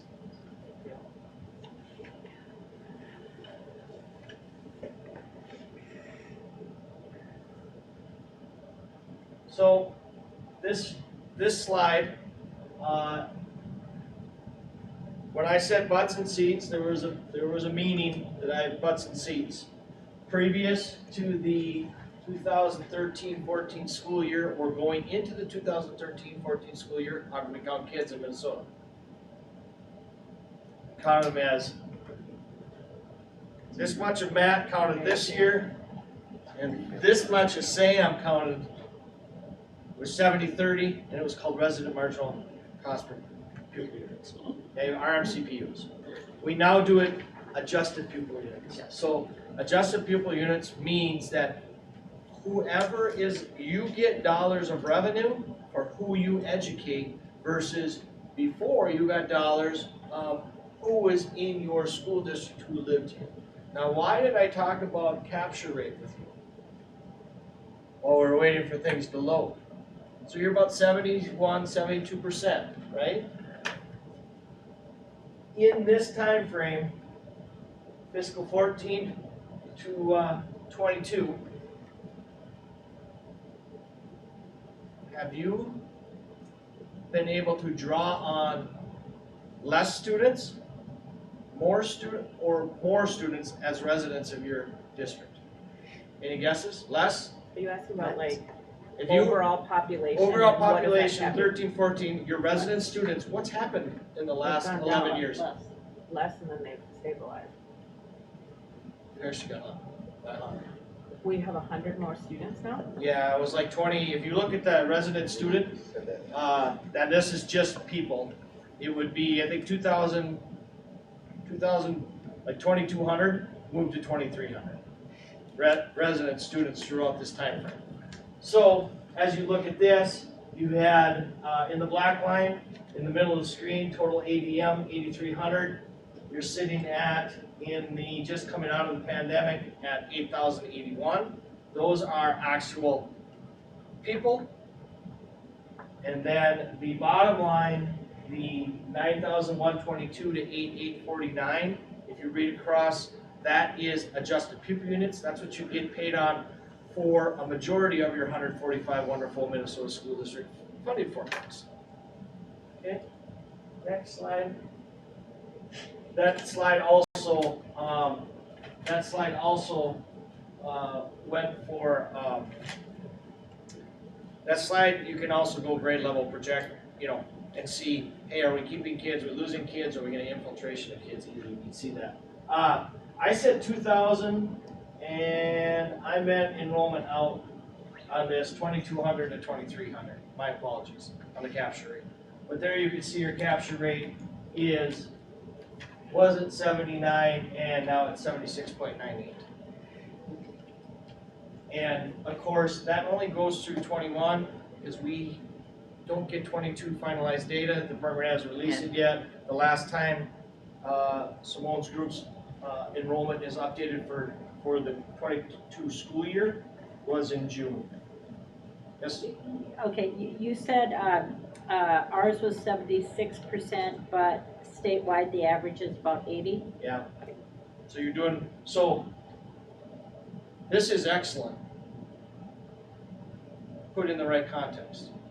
Would you like to be able to educate 2,300 more students? Would you have room to educate 2,300 more students?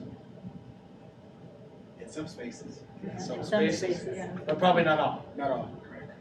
Our central and western schools, we have spaces. Eastern, not so much. The last thing I want before we flip to the next slide, basically what is one pupil unit worth to you? As a general rule of thumb for Minnesota education. 8,000. 10. 10. About 10. Real easy math then. If you got, well, if we had 2,300, it would be really, really easy math. But yes. Next slide.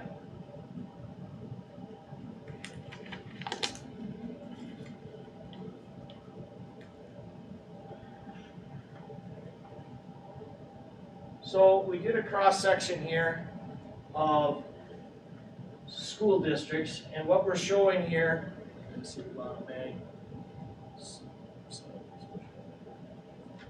So we were trying to say, okay, if we were grabbing a group of comparable districts, and on that comparable districts, well, we got Duluth, Farmington, Spring Lake Park, Prior Lake. We have a batch of districts all the way to Burnsville that in no way, shape, or form would you normally get compared to them, but you have to in Minnesota because of number of students, number of buildings, some of the things. The orange represents the students that receive special education services. That orange has turned to yellow up there. You can see that our higher percentages on the left or dead middle range in that 16 to 17%, but that whole group, so out of those places that have 7, 8, 10,000 students, about 16, 17% on average on the higher end receive some type of special education service. On the lower end, I think you have Prior Lake Savage and Minnetonka. With that, in the blue, in the wavy line, that's percentage of free and reduced lunch. That percentage of free and reduced lunch changes immensely for the last couple of years. Why? Because we have been offering free lunch and haven't been getting the forms returned for that. So we've seen that fluctuate much wilder, but it's very interesting to be able to say, as Superintendent Magus said, so if we look at Duluth in this and we say, okay, we have 38% free and reduced and we have 16.6, who do we compare with? Moorhead. There's a Shakopee, there's Mankato, and there's Moorhead are the first three. Just to be able to say, what's interesting me is Moorhead comes out because why? Because it's a border town. So that would maybe be a good comp for other components. But would Moorhead kids go into a Fargo? Does South Dakota, North Dakota have reciprocity where high school kids in Moorhead would, Depends on how they feel about it. because I don't, We have many South Dakota and North Dakota schools that are supposed to have reciprocity. I just and they don't, don't honor those. what's the border schools for Moorhead? Fargo. Oh, again, okay, Fargo. so if you go across into another Correct. state? Yep. Oh. I didn't think you could do that. Oh, yeah, Do we have kids that go over to Superior? I'm sure you do. Okay, oh, And I'm okay. sure you have Never thought students about who go that. across. Yeah, okay. Next. So as you can see, what we're trying to do is just give you a resource book full of data. Then we'll start talking about those objectives we started with. So in this one, same order. But if you were to see this, or you will see it on your screens when you get this, what you will see is this is the Minnesota report card on steroids. Okay, so this is saying, hey, how do you spend your money? In what categories? How do you spend your money by color in each of these categories versus some of these other districts? So if we were to say, okay, there really is, folks, at the top of the Duluth line, that line goes all the way over to eastern, it hits White Bear Lake, square in the middle. Anybody past White Bear Lake spends more money per pupil than you do. Okay? And then if we were to say, okay, where do you spend your money? Well, what's that lower blue, that light blue? District level administration on the lower left. Okay? The next orange color should be school level administration. Well, what we do as a service offering is we do what we call operational business assistance, where we focus on 6 or 7 schools. And those 6 or 7 schools, then we compensate, how are you doing against these 6 or 7? And then we dive deep into what constitutes that. You should be alarmed if you want to scroll out now so we can see Duluth. Or scroll, there you go, perfect. So there, Duluth. Well, our orange and our blue are much higher than what we see to the right for several districts. Oh my goodness.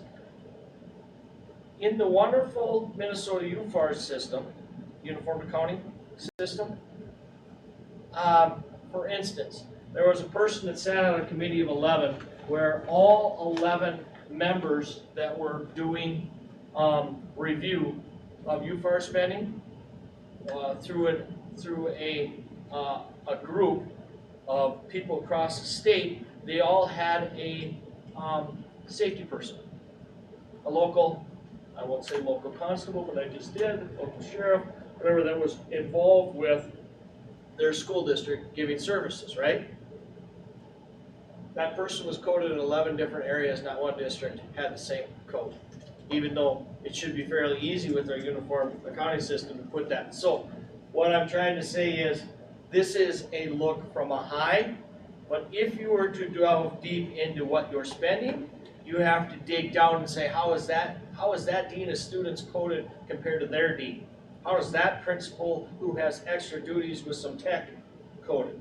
Are they all getting coded to the school district administration because it's just easier, and yet they're doing duties in one of the 6 or 7 other categories? So I'm telling you, don't be alarmed. The whole idea is, we wanted to show you on your comparison districts, over half the districts are spending, less than half are spending less than you, a couple more are spending more than you. Next.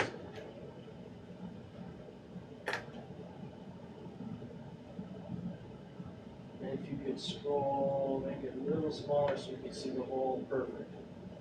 Wonderful. So, what this is this is the history of debt impacting the operations. So, when the building sales weren't completed in the red plan, there were dollars that were put together with an operating lease, and there were dollars that were put together with a general fund lease. Those general fund lease dollars are up on the screen in front of you. On the upper left, you'll see that on your screen, it'll be about $3.3 million you were spending for 3 certificate issues. We have dropped that through restructuring to $2.6 million. So we freed up in 2019 taxable year or fiscal year 20, the beginning of the pandemic, we purposely freed up that $600,000-$700,000, if you remember, through the refinancing and moving that around.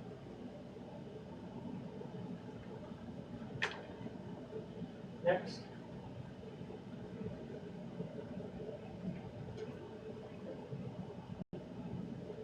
Keep in mind, that is over in fiscal year 32. This general fund revenue expenditure, that just says what have you been doing with your fund balance in that line. The blue is revenues, the orange is expenditures, and you can see in 19 that your expenditures really outpaced your revenues. And I would say, based on my knowledge of your district, I would say it's clear indication the beginning of COVID hit the end or the middle of that year. Because what did you have to do?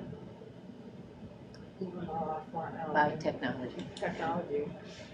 You had technology. Lunches. You were, I believe your print shop was challenged to the hilt, but you were.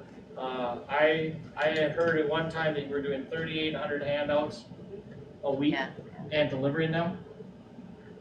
So yes, the beginning of the challenge, and of course, the revenue in the blue will reflect that not only did the state, but federal and different programming come in to help. But the good thing is, what has that yellow line done? That yellow line is basically your fund balance line.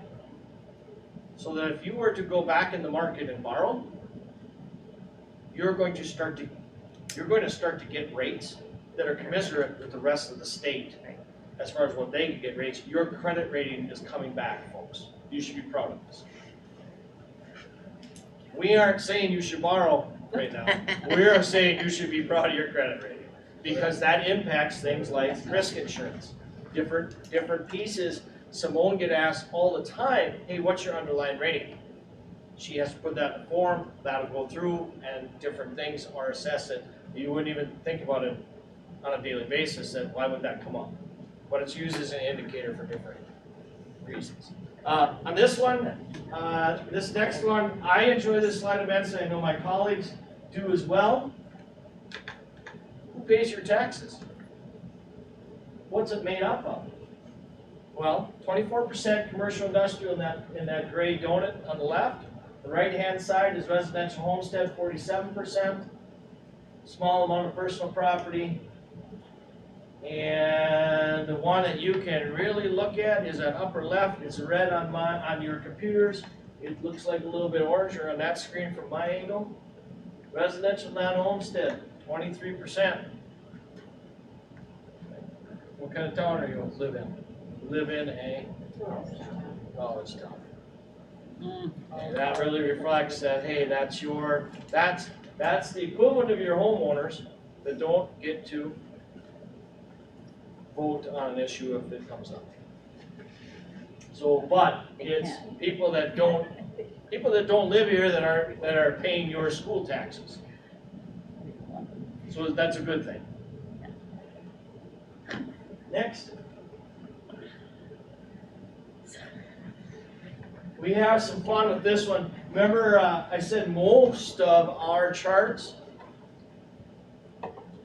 only go back to 2012, 13, 14. You can see that blue line coming off the top left. That was that RMCPUs. That's how you used to get paid for funding. And those combination of the bars is the revenue that are coming in on the operational side. So that was made up of local optional revenue, transitional revenue, and voter approved operating levy. So you can see that in 2014, your revenue went from 6 million to 8 million, and then 2019, taxes payable, you had a nice jump of about $4 million influx in the budget. You added $4 million into the budget with the operating levy passage, and you also were able to, the next year, we were able to free up about $600,000-$700,000 for operations because of refinancing some of that debt and restructuring. So the red crosses reflect the butts and seats. The blue was your RFCPUs. Doing it that way with the graph on the right side, it looks like you've been pretty stable with enrollment. Most of Minnesota's declining. So if you aren't declining rapidly, we call that stable right now, folks. Next. Okay, we showed you a debt that was being paid out of general fund, going through taxes payable 31. You'll see this one is debt through taxes payable 32 is on the right. But we have a nice cliff in 2027. Taxes payable 27. So later this month, you're going to be levying taxes for what taxes payable year? 23. So you certify tax, it's perfectly fine, I asked it goofy. You certify taxes in December of 22 for taxes payable 23 or fiscal year 24. So if we're already doing 23, 24, 25, 26, 27, you're darn close to a handful of years, you are going to get 2/3 of your debt is going to be gone. We scheduled that cliff in purposely. We lay that out for you so that in the event you have ideas or needs or things that are coming off, it will allow you to think about how you can layer in something, maybe not to the level of the $27, $28 million, which are the top two bars of that debt, but maybe you have $3, $4 million, $5 million, $6 million a year that you'd want to layer in for specific projects or certain pieces. The whole idea of this is to say, hey, there's light at the end of the tunnel, folks, by redoing all your buildings in 2008-9, and it's just around the corner. And you can use that gap for ideas to fund your strategic plan, to fund the next 10 years, to focus on, hey, let's not be doom and gloom, and let's talk about what we can do for education, and maybe we can get up to 80% or 78% of capture rate. Next. So this one's going to be tough to see, but this is, hey, what's happened if we have a $200,000 home, which is depicted with the pink square in the middle. If we started in 2017, that $200,000 home paid $800. Following year, pay 17 is $800. 2018 is $760. It moved to a high of $923, and it has already dropped to $855.46 if that home stayed the same. We know those homes haven't stayed the same. And we know that this year, across the state, through the guidance of the assessor's office and certain entities at the state, we are seeing 17 to 35% increase in valuations. So what's going to happen with your homeowners in Duluth? If you have an average home size in that 170 that grew to 200,000 this year, what happens? If your levy stayed the same, the county levy stayed the same, and the city levy stayed the same, are they going to get an increase in their property taxes? If everybody stayed the same, and if everybody got assessed the same, you shouldn't see a difference, right? They will, because there's something called the market value credit that's for 400 homes that are $417,000 or less. That credit, as it phases, as you get closer to 417, that $304 that offsets taxes goes away. So this young man has made a bunch of friends across the state. And Simone's old stomping ground, maybe a half hour to the west, he probably put in 2,000 hours of work over a 3-year period in Nashua, Keewatin to get them a new school. Okay. Matt has made new friends this week with a couple people that went from a $75,000 assessment to $152,000. You tried to explain to a gentleman that has lost $52 of market value credit and his taxes went up $680 when we showed him $380 impact for passing the referendum. And guess what? We can point to every penny when we were $7 off our estimate to the good. But because his home appreciated at 150 some percent, it makes life interesting for those that get hit on the front lines with taxpayers. So you're going to hear a lot from your community about taxes, as we probably already have. What I would like you to say is, there's two pieces of that. There's our levy that's a piece of that. There's stuff that's mandated to us that's a piece of it. That's the one side, but the other is evaluation, how your evaluation compares to those around you. If you all went up, it should be even. It shouldn't make much difference. But this is a pretty be able to say, if you look at a static table, this is pretty be able to need to say, you're towing the line on taxes. Next.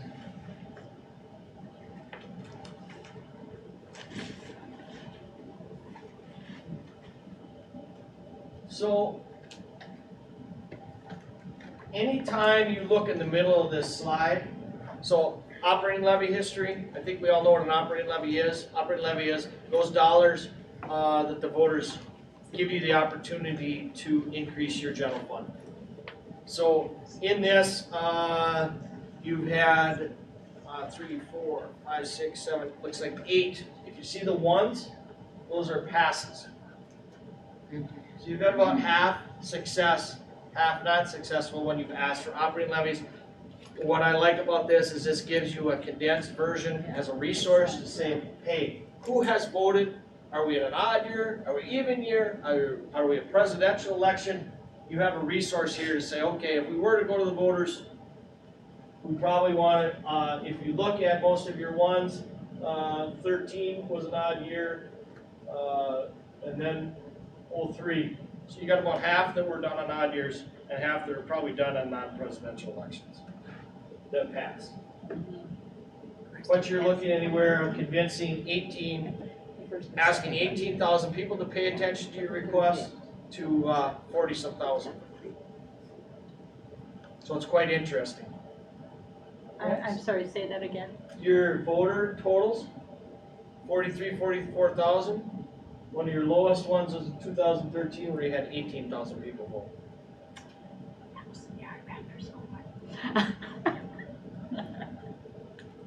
This is just a reminder that fiscal year 29, your current authority runs out. So it's just ahead of what you'll be paying off for your general fund, just behind the cliff on your debt service payments, your building payments. Okay, so that's 646.78 per pupil through fiscal year 29 is tax payable 28. There is a note on here at the bottom. By voting yes, That's just let me scroll. that's just to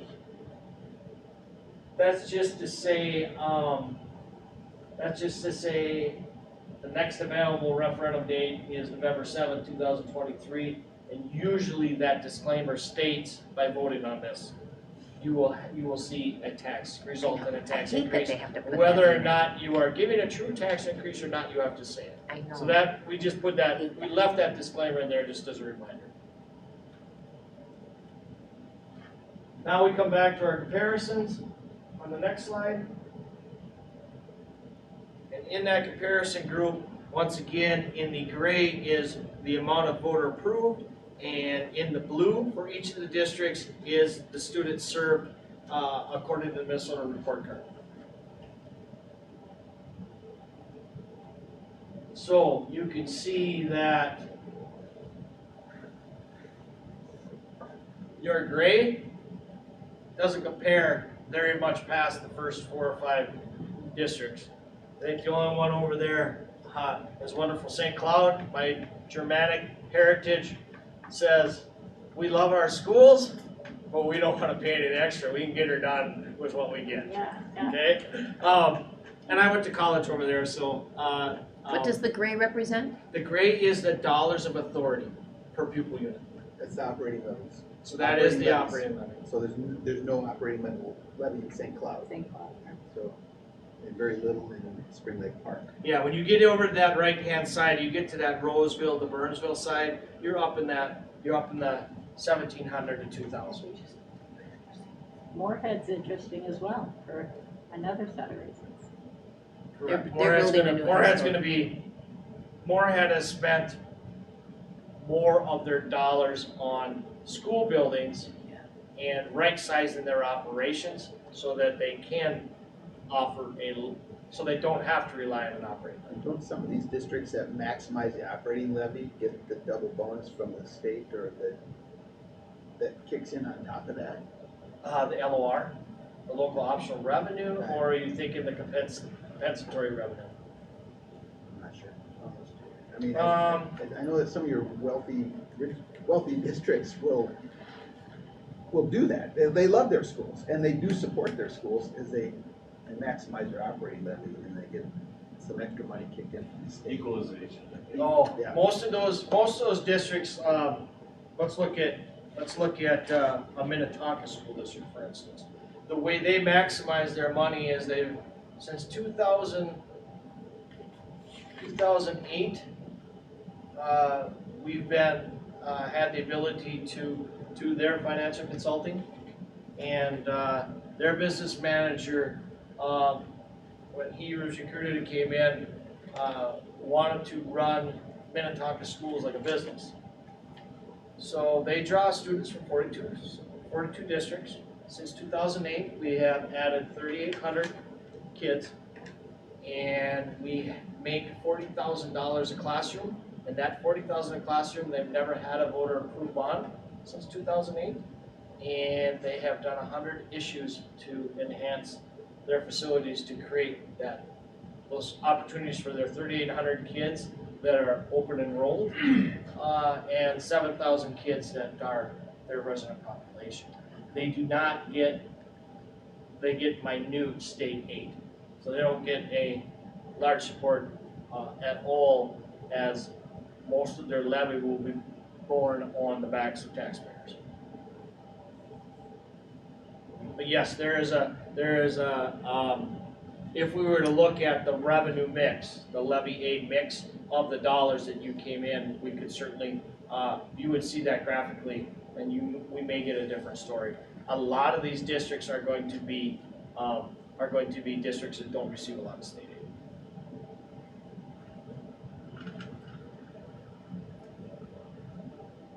And when you say state aid, are you talking about title monies, comp ed dollars? So each one of these, many of our formulas behind the scenes, they go to your 40 pages that are put together for your truth that Yeah. finally get to our truth Yeah. taxation. Those 145 formulas, many of these formulas have a levy and state aid mix on the formula. So like an equity revenue has a state aid component, operating levy has a state aid component, even transition revenue has a state aid component, local optional has a state aid component. Those four levies will be concentrating mostly up here as being spread across your referendum market value. All your other things like community education, community services has components, that's population based. You might have debt service that qualifies for state aid. So it just, when you rip through your categoricals, you may have a levy aid mix on those components. This one says, okay, if we look at the yellow dot, that's the number of adjusted pupil units. And when you look at the black, it is, hey, who's got an operating levy? What's the difference here? No clue. These are your neighbors. Okay, we went away from that comparison group and put in, you've got Renshaw, Sabi East, Esco, Lake Superior, Proctor, St. Louis County, Hermantown, Cloquet, Carlton, and Duluth respectively, off to the right. You are the one that's receiving the most revenue. How do those other schools survive and not have operating levies?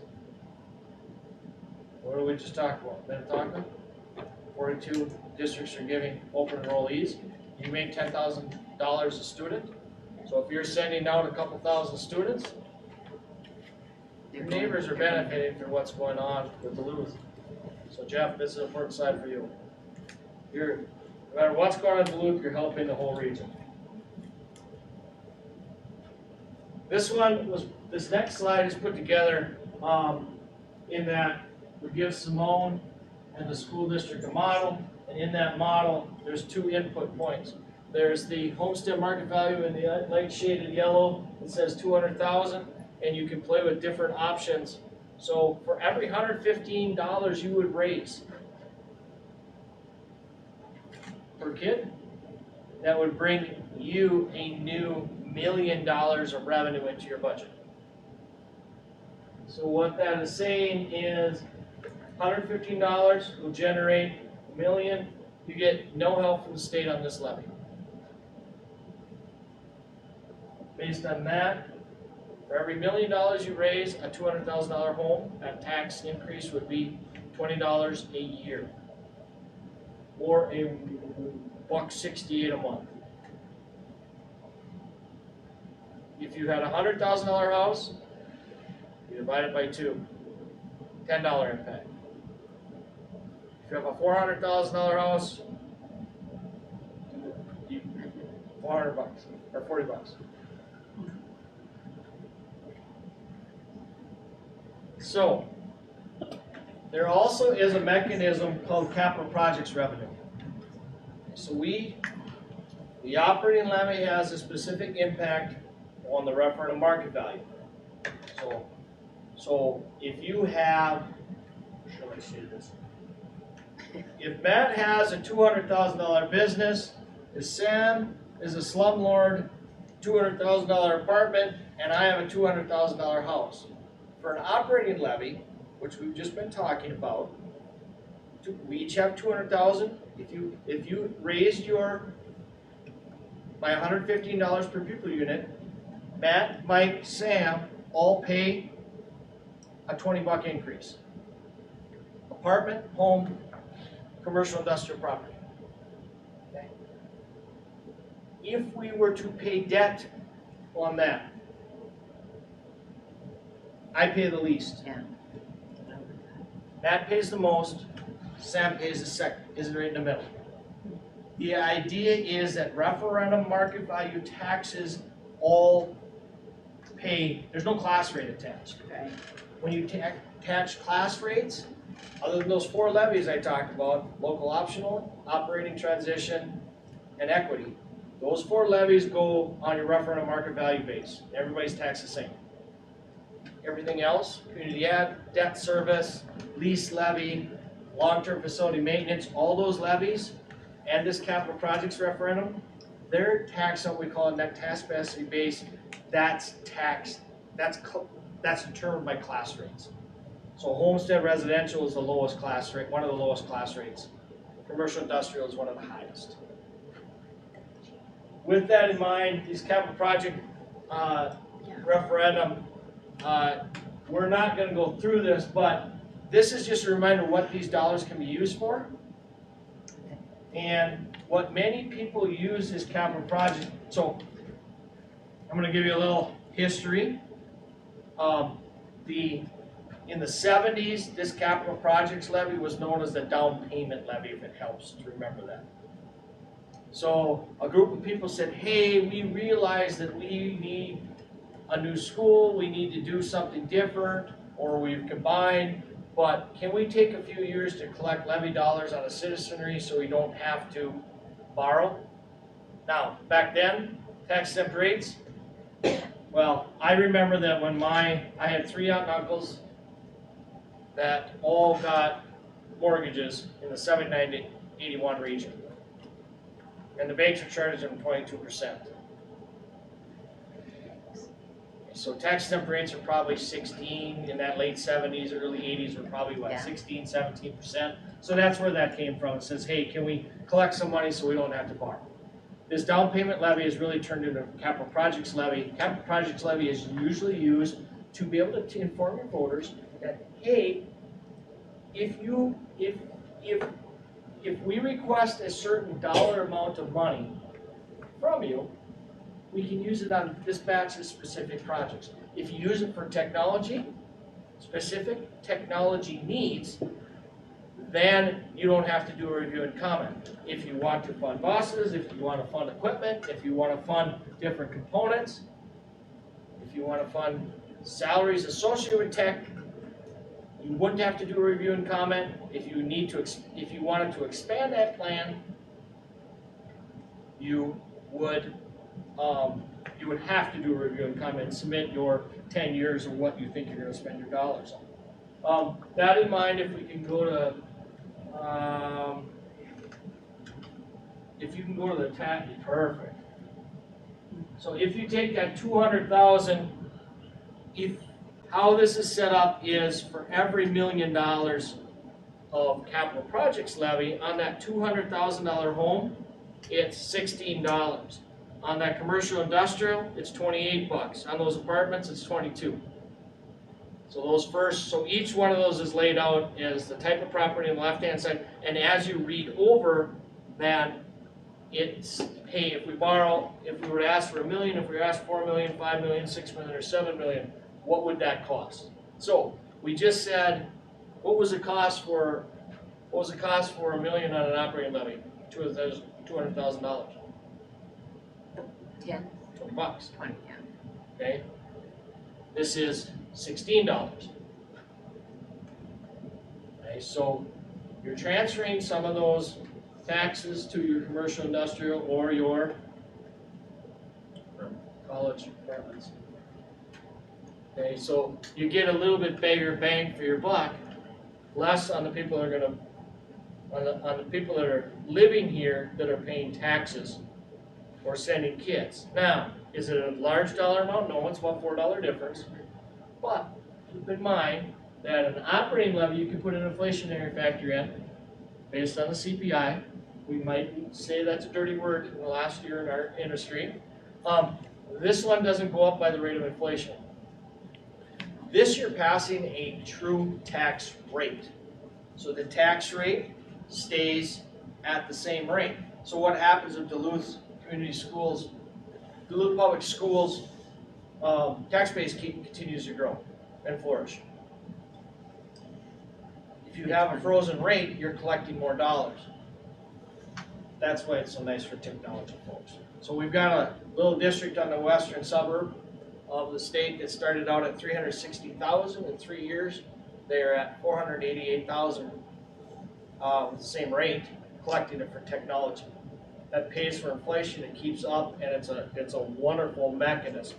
So one of the ideas could be looking at operations for certain pieces, looking at this capital projects levy for certain pieces, or There's another option.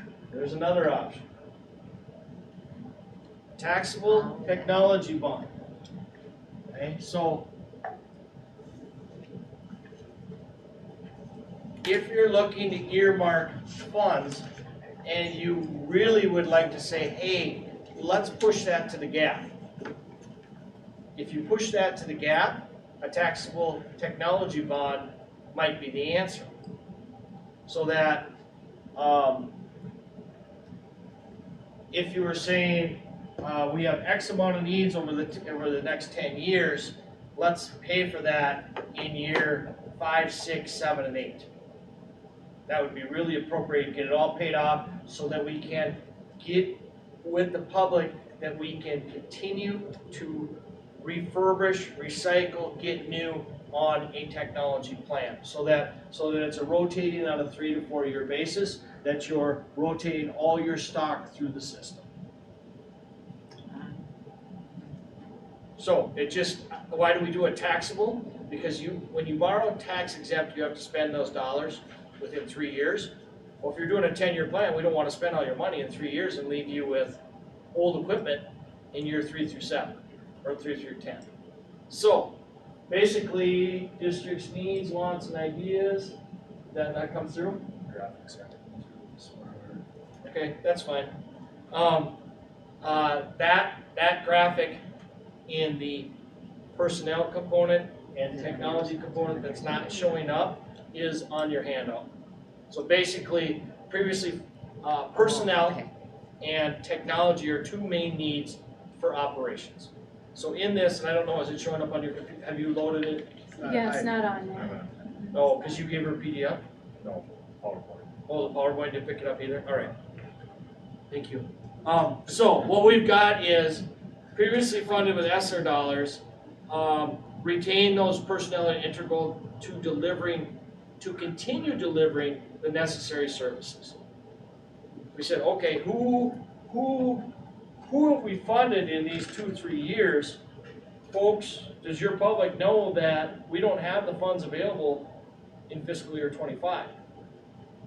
What are expectations of you, school district? Better find it. You better find it because we're used to that service, right? Well, if we can define what you want or who those people are, then maybe that's part of an operating levy request. Maybe that's part of a technology request. Maybe that's your taxable bond. Class size restructuring optimization. District may want to explore adding new teaching positions in certain areas. For assumption purposes, we're using $125,000 for total package. If you were to add 40 new positions in the teaching arena, that 125,000 times 40 is $5 million. So for that $5 million, it's a $100 impact on a $200,000 home. So it's just starting to get you to think about, hey, what is out there, what are our needs, and what the rub in many districts is when we come out and ask you, the voters, we don't give you everything that we told you we were gonna do. We don't want that to happen with this one. We want to say exactly, if you're going to generate dollars for a specific purpose, we're going to use those dollars. We'll get those dollars based on the number of kids we think it will take to generate that. If we know are going to be enrolled here, and then be able to say, boom, this is what we're able to do, those things. So contractual examination, restructuring alternatives, explore the ability to offer early retirement / retirement options and incentives, and assumption for each personnel. Let's just say that one of the bargaining chips would be a personal development day. What does a personal development day cost you in Duluth Public Schools? $600,000. We need to be aware of those figures to say, okay, if we make these promises, what do we got to come up with? What's our revenue raise have to be, or what do we have to do on our expenditure side to cut it in other areas? Then technology. This is real important to Simone and I, and Superintendent Magus, in that $2 million is annually needed to maintain current replacement cycles, $2 million a year. So on a capital projects levy, that is $32 on a $200,000 home. Previously funded one-to-one initiative with the ESSER and need to provide funding to maintain is one of the highlights of that. And explore, we put the sale proceeds of what I'm going to fondly call Old Central and Old Central into the operating capital fund. The idea would be to continue to place that in the operating capital fund and use those dollars that were placed in there to begin funding and phase in, to begin funding your technology redeployment plan. So one way we could do it is we could say, okay, till we get to 27, we'll use $2 million a year out of that operating capital account from the sale proceeds of the two sites, and then come through and say, okay, when that hits, we will put in a capital projects levy, we will do X, we will do Y, or we can fund it with that taxable bond and ask for it now, in conjunction with some issue. Those are the opportunities you have, or ideas.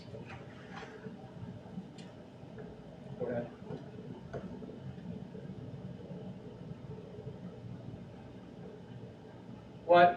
what we see imperative as you're spread out across the city, many different areas, niches, whatever, is developing or communicating within your organization. First, defining what your needs are, seeing if it'll work, get buy-in, and then walking through that organization from bottom to top, top to bottom, whomever, and saying this is we're going to have a revenue raise, or we're going to be doing some things different, and communicating that throughout the organization, because those are the people that are talking to your users every day, to try to start formulating that feedback. Then of course there is Teamworks, as Dr. Cleaner sits here, and he's going to be doing in a different district that we so enjoyed being at together last night. He is going to be working with a group of individuals and their constituents to then take this messaging and bring it out into the public, bring it across different forums, and then have them decide what way, shape, or form our final request might look like, or do we have buy-in, do you see something different, what have you, exploring that realm. But that development, we think, is imperative. That's why we're talking now. We don't want to wait till August to bring these ideas in front of you. We're saying, okay, if there's pieces that are come out of the strategic plan that are parallel or for certain coming in, now's the time when we have an opportunity, folks, to finance this, believe it or not. Next, this is just in 2020, 2023 and 24. You'll see there's key operating levy election dates. If you could see the screen, and those election dates would be November 7th of 2023 and November 5th of 2024. Why we're looking at those dates and not an August or a May or an April is that if you did contemplate a operating levy, to do a regular ballot, you need to do it on the general election day. And then there's one more smart art slide. This just kind of goes through our package, and that's not important to you guys, but that is, we leave you with the last further thoughts or anything that you wanted to ask. There's a tremendous, we tried to put a lot of information in here. We thought we were going to bring you 6 slides, and administration said, you know, it may be good to have a resource like this for the school board so they at least know where some data is, so they can generate, and it coincides with what you're doing with Teamworks. Yeah. And hopefully with your lobbyists as well when Jeff walks through some of that. So there's a lot of parallels. We wanted to get you thinking. There's some really good things, really neat things you're doing. It looks like you're, but we need to make sure that you have the funds and resources to do that. But if you're going to ask for it, we have to be able to prove it to your public and prove it to you, because although you don't get thanked a lot for being good stewards of the public's money, I know that you all want to do a good job with those dollars. So all that is summarized on that handout. That one page. The one-page handout does have all of what we just said. The highlights of the needs of the district are highlighted on that one page. Thank you. Thank you so much for your time. I wasn't as fast as I thought I would be, so It's I okay, apologize. it's okay. Excellent, thank you. I was just gonna say that this, it's not saying that we're asking to go to, Yeah. for a levy or a referendum, it's kind of painting the landscape moving forward as far as what possible options might be there if we end up choosing to go down that road at some point. So I think that, but we also have to be really planful, because if we were thinking about November of 2023, we would need to start laying the groundwork for that. I think a lot depends too on what happens with the state. So there's a lot of interconnectivity of things right now. We really thought that having that $16 or $20 on those two components, a taxable bond would be right in that mark as well. Or it's filtered in where it's not even seen until certain times. So we thought that would help you in saying, okay, well, if we need a revenue raise of 5 million, if it's 10 million, if it's 2 million, if it's 1 million, at least you start to filter that through. Coinciding with the session, I mean, we'll know what we're asking for in March and April, and then I imagine you're not gonna tell me anything different than education bill and tax bill will be the last two out of the chute again, because they'll be held hostage, even though it should be friendly fire at the Capitol. Less hostage, but yes, still at the end. Sir? Thank you. So a follow-on to what Superintendent Magus had mentioned. If we, for example, if we were to, as a board, pursue a operating levy for technology or something else, what's the time frame and the dates we have to hit in terms Absolutely, of and that is planning it. and moving forward? And we'll get you a PDF of this when we get back to the office tomorrow. That'll get, I'm sure will be forwarded to you. But your biggest deadline is all decisions need to get to the November ballot have to be around that August 20th, August 21st. Matt just pulled it up for me. August 25th this year. August 25th. But I've been in, my fear is that $17 billion slush fund in the state of Minnesota, Everyone wants it. everyone wants it, and it'll be hard to make decisions with a bunch of people having their hands out, and especially if we're really focused on specialty projects or one-off items. If we can get something done where it's a boom, boom, boom, especially for education, like I said, 5 for 5 across subsidy, and I finally call it the Kathy Erickson Technical Amendment Bill. You know, where we could clean up some language and take care of some things and authorize dollars for certain pieces for schools. That would be a dream to be able to come in, or even a better dream would be able to say, hey, this government, this group of legislators would like to put into perpetuity a general fund revenue increase for Minnesota school districts.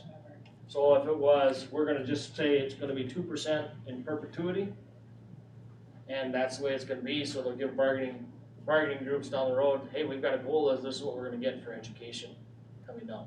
That would be phenomenal. But my worry is that if you waited till the end of session and session doesn't go according to plan, we're at the end of May, you have 2 months in the summer to make decisions that starting now or thinking about it now is phenomenal. So, How are our different educational organizations kind of working together in that legislative platform? Like you mentioned, you had met with rural school districts, and then we have our, urban superintendents kind of cohort, and then we have MSBA. And I'm just wondering how those. Jeff might be able to provide interacting. color, but my belief is that each of those organizations right now, their platforms are pretty similar. Okay. And they look to be hand in hand. Now, will that last through Christmas and New Year's? I think it will. I think they're really shooting for 5 and 5 on the formula. I don't know if anybody's not talking about if they fix cross subsidy or put something in for the cross subsidy. I think they're adamant on that. Now, where I think they diverge a little is, okay, how do we want to promote early childhood education? How do we, last year we got hit with literacy rates. There was a group in the Senate that really was focused on literacy rates, and the other side of the aisle was not. They wanted to say, hey, you districts do a good job, here's money, spend it on how you would best see fits your situation. And that's where I think that 5 and 5, or if we got something more, could greatly benefit and reset Minnesota public schools. Yeah, I just, thank you so much. This was excellent. I've been on the board since 2013 and worked on referendums as a parent with the citizen group. And than in 2013 and 2017. So I really appreciate giving this background. I think it's really important, and I certainly will be advocating as a board that we are thinking early, not later, for all the pieces that it takes to, if we go with a referendum, to put together. So I just appreciate the picture you painted. I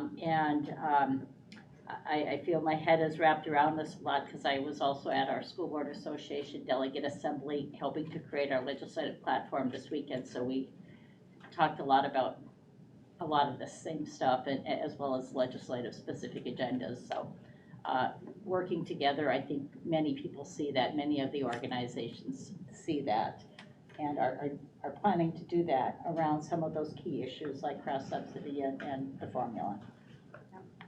Well, I just want to Thank you. commend your administration for Now, saying, hey, come up and Yeah. let's share this with you, and then to say, wow, I know we're gonna put a burden on you, the board members, there's an awful lot of information in an hour.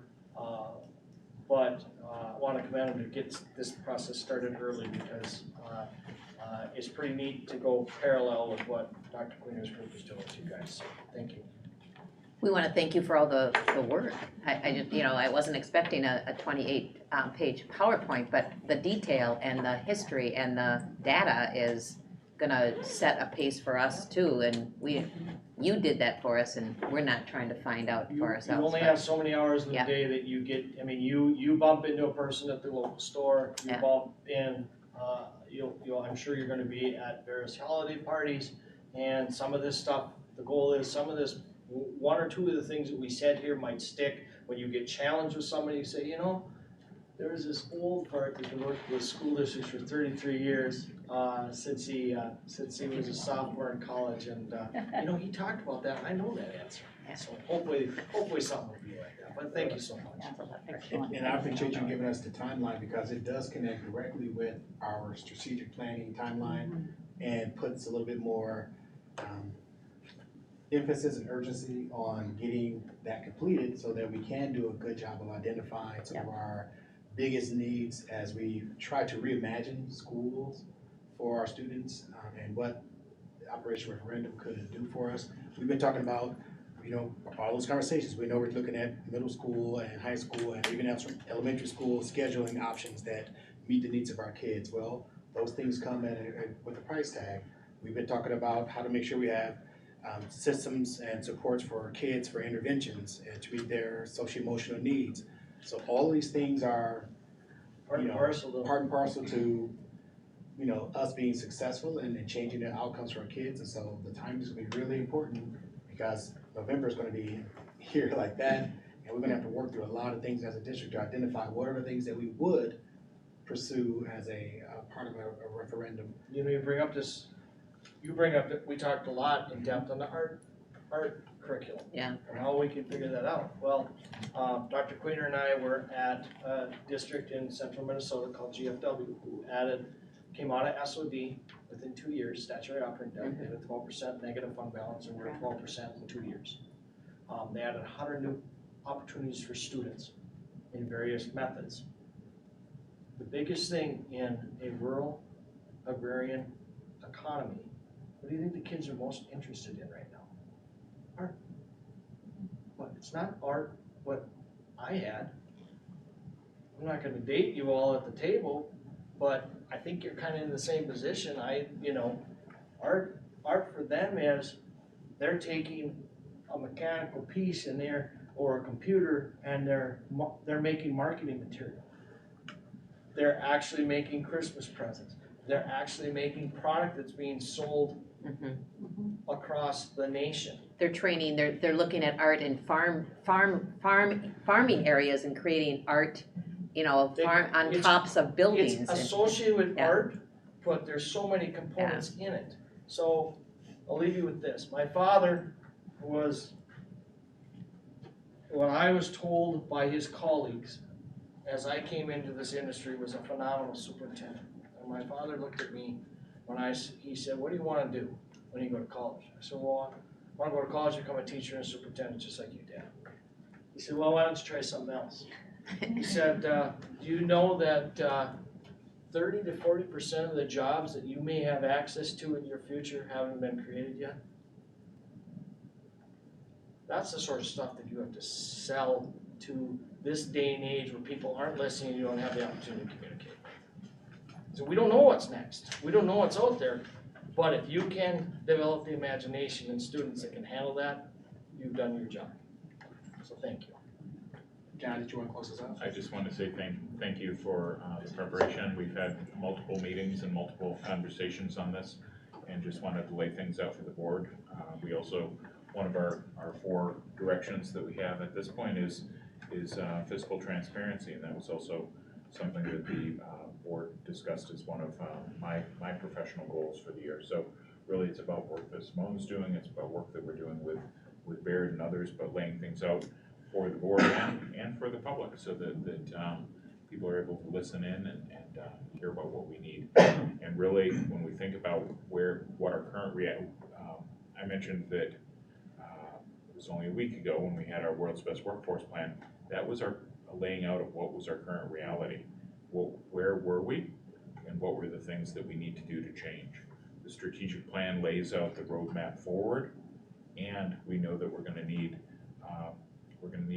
resources to get down that road. And so really, it's important that we're having this conversation.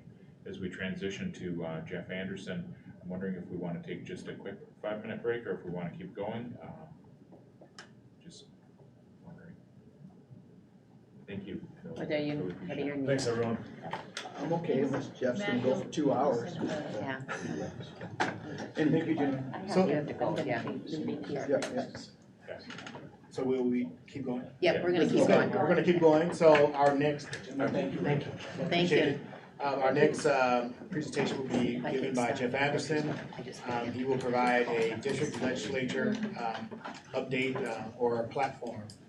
And the board has already received that information, so I'll turn this over to Mr. Anderson. Thank you very much, Madam Chair, board members. Thank you. Wonderful to be here with you, It's and nice to see you again too. To talk Can't wait about- to get started, to see you more often. well, it's always fun at the beginning of a biennium with a new legislature, and this one is very different than past legislatures and just the turnover, and I'll touch on that quickly. I wanted to give a quick view of the landscape at the legislature before we move into the legislative priorities for the district.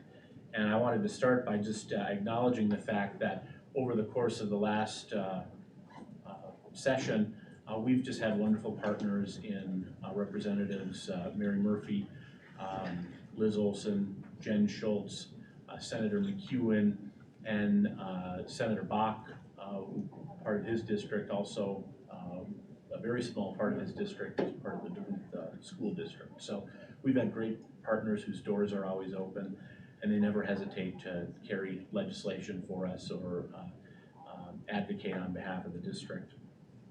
And you'll remember back to our big legislative victory in 2020, the end of 2020, really Representative Murphy and then Senator Simonson were able to pass the legislation that allowed the district to move forward with the sale of Historical and Central and the central site on top of the hill.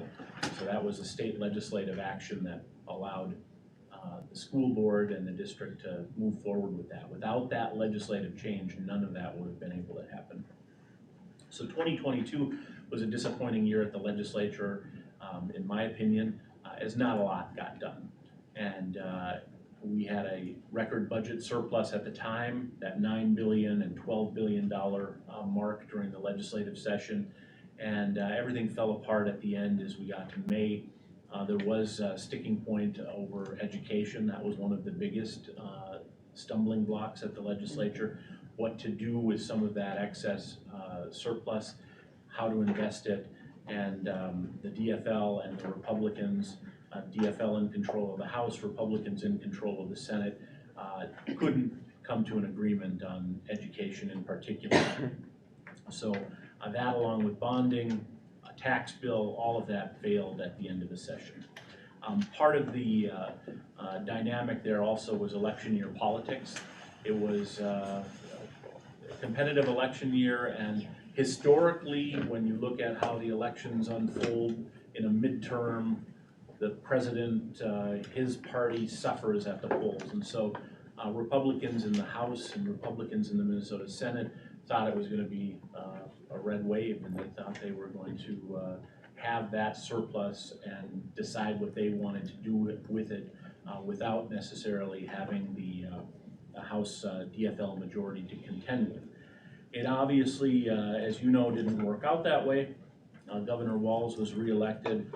The House stayed in DFL control, a 70 to 64 split there. And the Senate, which was controlled by Republicans, will now be controlled by the DFL by a margin of 1 vote, 34 to 33. So very narrow margins, narrower in the House, as narrow as you can get in the Senate. Melissa Hortman will remain the Speaker. There's a new Republican leader in the Minnesota House, Representative Dameth, who served on the House Education Finance Committee, and we actually, members of the board and administration and myself, have met with her before specifically to talk about Duluth legislation related to the special education cross-subsidy and the particular issue facing Duluth. In the Senate, it's Carrie Dietzek, who is a senator from Minneapolis, who's been a longtime member of the Senate. And then Mark Johnson will be the new Republican leader in the Minnesota Senate. All in, there's 47 new members in the Minnesota House, 23 new members in the Minnesota Senate. So a huge turnover. It's been 50 years or more since there's been such a turnover. And that turnover is also in chairmanships. In the House, Jim Davney was the longtime chair of the Education Finance Committee, always very supportive of our initiatives. He decided to retire, and so he wasn't on the ballot this year. He's not returning. In the Senate, Roger Chamberlain was the Republican chair of the Education Committee. He was defeated in his bid for re-election. The new Ed Finance chair in the House will be Cheryl Joachim, who's always been, again, someone we've met with, whose door has always been open for us. And Education Policy Committee chair is Representative Lori Pryor, and she has a connection to this area. Her husband is executive with Essentia Health, and so Dr. Pryor, who works in this eastern market of Essentia, is married to Lori Pryor.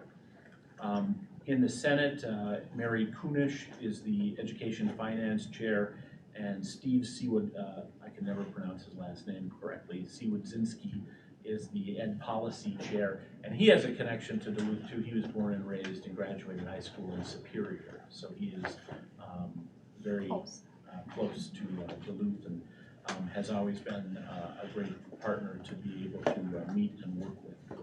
So going forward, we also have Liz Olson returning from Duluth to the House. She will be the chair of the Ways and Means Committee, which is a powerful position in the House.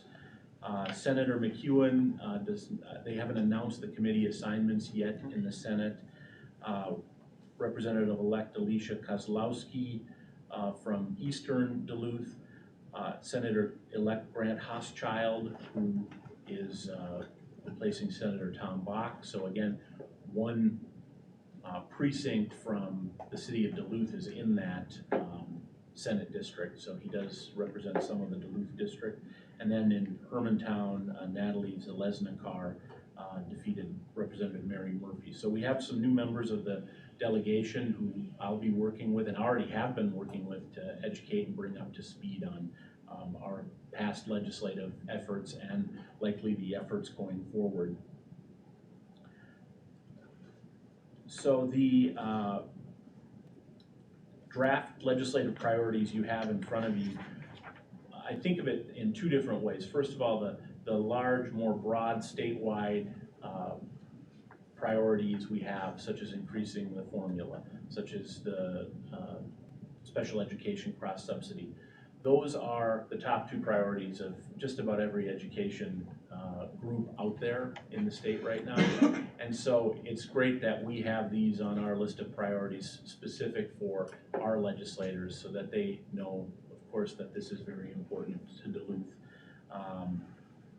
And we then hone in on some more that are more Duluth specific. And I've had conversations with the superintendent about this, and it was mentioned just a few moments ago that there's gonna be a lot of hands out at the Capitol this year with that budget surplus of $17.6 billion.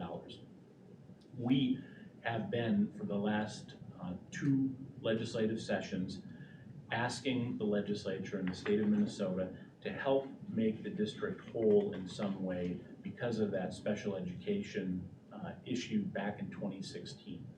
And so we came as close, 3 years ago, we were included in an education omnibus bill for $1 million in the House.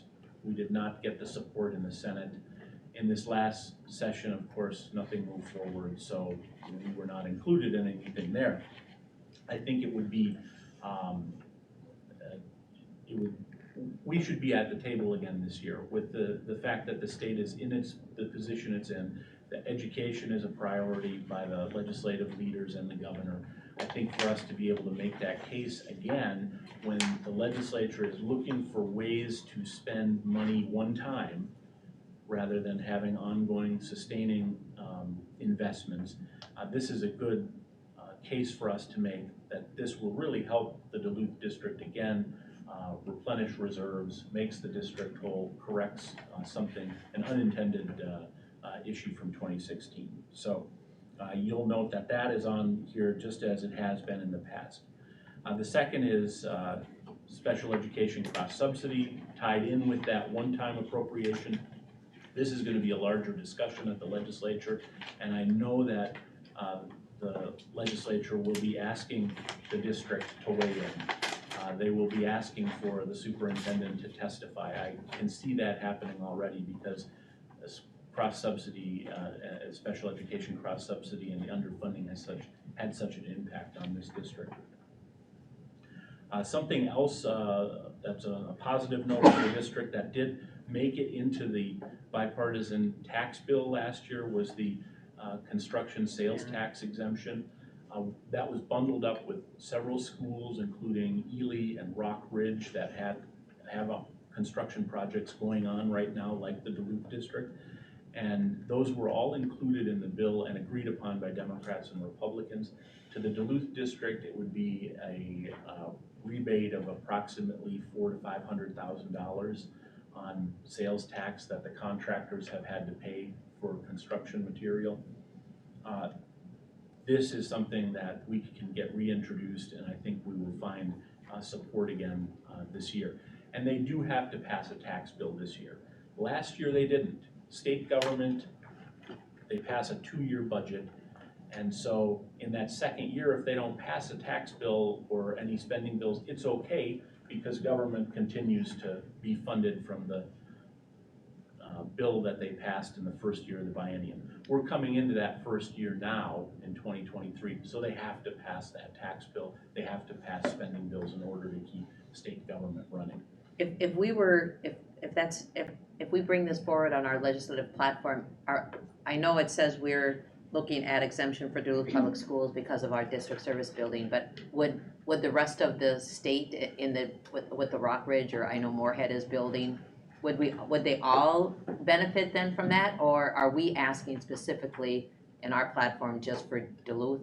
Do other people still have that, or if nobody else has that but we do and they go forward with it, would that be then given to the other districts that are also in a building stage? Madam Chair and members, the list is even bigger than it was because there's now school districts that have planned projects like Chisholm and Nashwauk-Keewat want that as well. So the bill would likely be drafted as one big bill with all of those districts.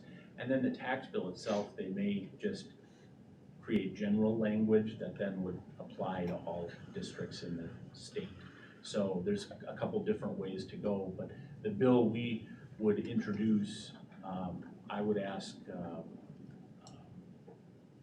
Representative Olson, probably Representative Liz Lagarde from the Virginia area, who is on the tax committee, permission to reintroduce that bill, and we would probably be lumped in with all of the other districts, which I think makes a compelling case for I mean, most people think districts are tax exempt and don't have this, and it's again another, it's something that I think most legislators don't realize is an unintended consequence of just how the system works. But it would be a positive financial position for the district. As we move down the list, you can see some of this language, of course, is very similar to what you'll find on some of the other education organizations in the state and their priority list, the MTSS framework, career and technical education, a one-time investment in CTE, school safety. There are several school districts that have been advocating for that to allow for investment in upgrades and facilities. And then that LTFM flexibility has been important, I know for this district to try and get that flexibility, but for a lot of districts that have aging facilities and older buildings.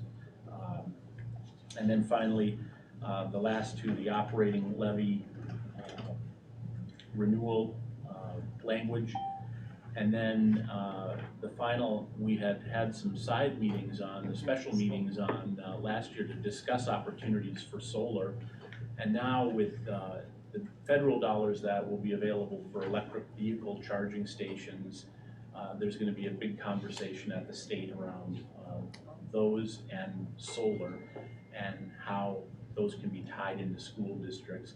And I work with some other more rural school districts, and the solar program, as it was written, just like for here in Duluth, with the necessary match, just became something that was untenable for those districts to move forward on. And so there's going to be a big emphasis on climate and energy policy at the legislature this session, and that's going to tie into schools and how they use solar and EV. And so I think it's important that we state that a district like Duluth is interested in these programs if they are workable, affordable, and don't place any sort of long-term burden on the back of the district. So with that, I'll just say it's going to be a busy session, starts January 3rd. Duluth and St. Louis County Days will be coming up in February. I always encourage board members to come down. We can, outside of whatever the chamber organizes, we can always organize our own lobbying teams to go and to talk to legislators, key legislators who are on those education committees. And if any of you are down for other activities, let me know. We always welcome. They see people like me all the time, every day, and so it's great to have board members and others from the district who are there to meet with legislators. I know Member Lawford Kemp is needing to leave, but do you have that? Yeah, and Jeff, March 20th is the NSBA Lobby Day, just so you have that on there, and an opportunity again for us to go as a group, but work with Jeff to set up meetings. Thank you so much. I'm sorry. No, thank We're, you. we're also working on setting up a meeting with our local representatives. Oh, we are, okay, good. Prior to the winter holiday, and so. Would we be invited to that, or you're just gonna do that? I think we'll discuss what that can look like, just as far as number of people and people interested, and I know Patty was sending out some requesting information, just polling people to see who was interested and see what that might entail. But I would say if there are any pieces of input that you want to share, if people have left or need to leave, feel free to share. I would also say if you scan up just a little bit when we talk about the general increase in funding, a little bit more. Okay. So if there is that 5% increase, we've laid out what are some of the ways that we would be considering spending that money. So just so it doesn't sound like, oh, 5%, that doesn't sound very interesting, but when you look at what it's going to be spent on, if we were to get that money, that's where we are looking to go. And I had asked John for those examples, and I think that it would be very important for us to share that with our local legislators and for others that we meet with, that it has a real impact. Because again, sometimes we just talk about numbers, but how do those numbers translate into what the district will do and how it will benefit students? Member Oswald? Thanks. I see a lot of campaigns already, all about fully funding education in the state of Minnesota. What is the idea behind fully funding? I mean, that's like an endless pot of money. So I mean, we're talking about, 5% increase. Is that considered fully funding? What are the parameters that are behind that term?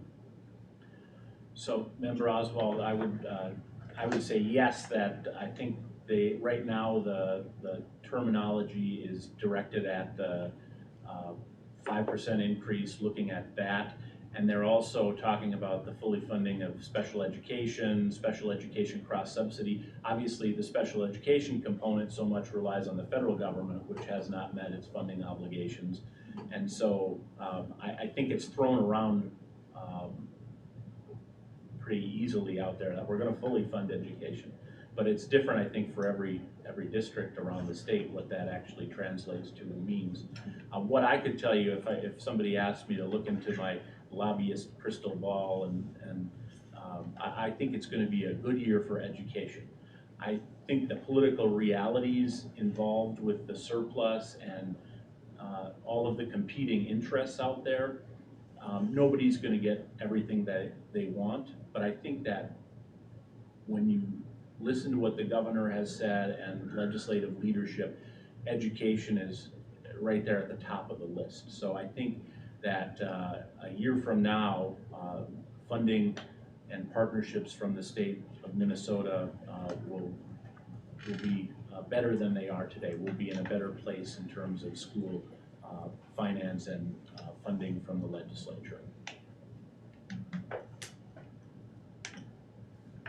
I was wondering if you knew the dates for the Duluth Capital Days yet. I will get them to you. I don't have. I can. I tried to They're on my Google, but I calendar. just didn't find it. And actually, I had Jeff pull over on the side of the road and send me the flyer last Friday when I was sharing some information. And you can just email it too if you want. I can give it to you in just a second. That event, there is whether you participate in the actual lobbying that the chamber does, we can set up meetings ourselves, but there's a reception that night that the chamber in St. Louis County do that legislators and staff members come to. And so it's a great opportunity in a more social setting to be able to speak with legislators and staff and talk about what's happening with the district and the challenges and opportunities that we face. So it's a really positive event. February 8th and 9th. Thank you. And I also just want to say thanks to Jeff for the work that he's done over the years on behalf of Duluth Public Schools. There have been so many, like if we think about the work with Historical Central and transition to the project on the Hill, that was all done through lobbying efforts and, or not all done, but much of it was done through lobbying efforts. And the work that he's done in helping support the interests of the school has been invaluable to us. Just want to say thank you. Thank you. It's been fun. Those have been fun projects and very transformative to the entire community, I would argue. When you go up and again see, I've had the opportunity to tour the Historical Central project now, and then was on top of the hill with John and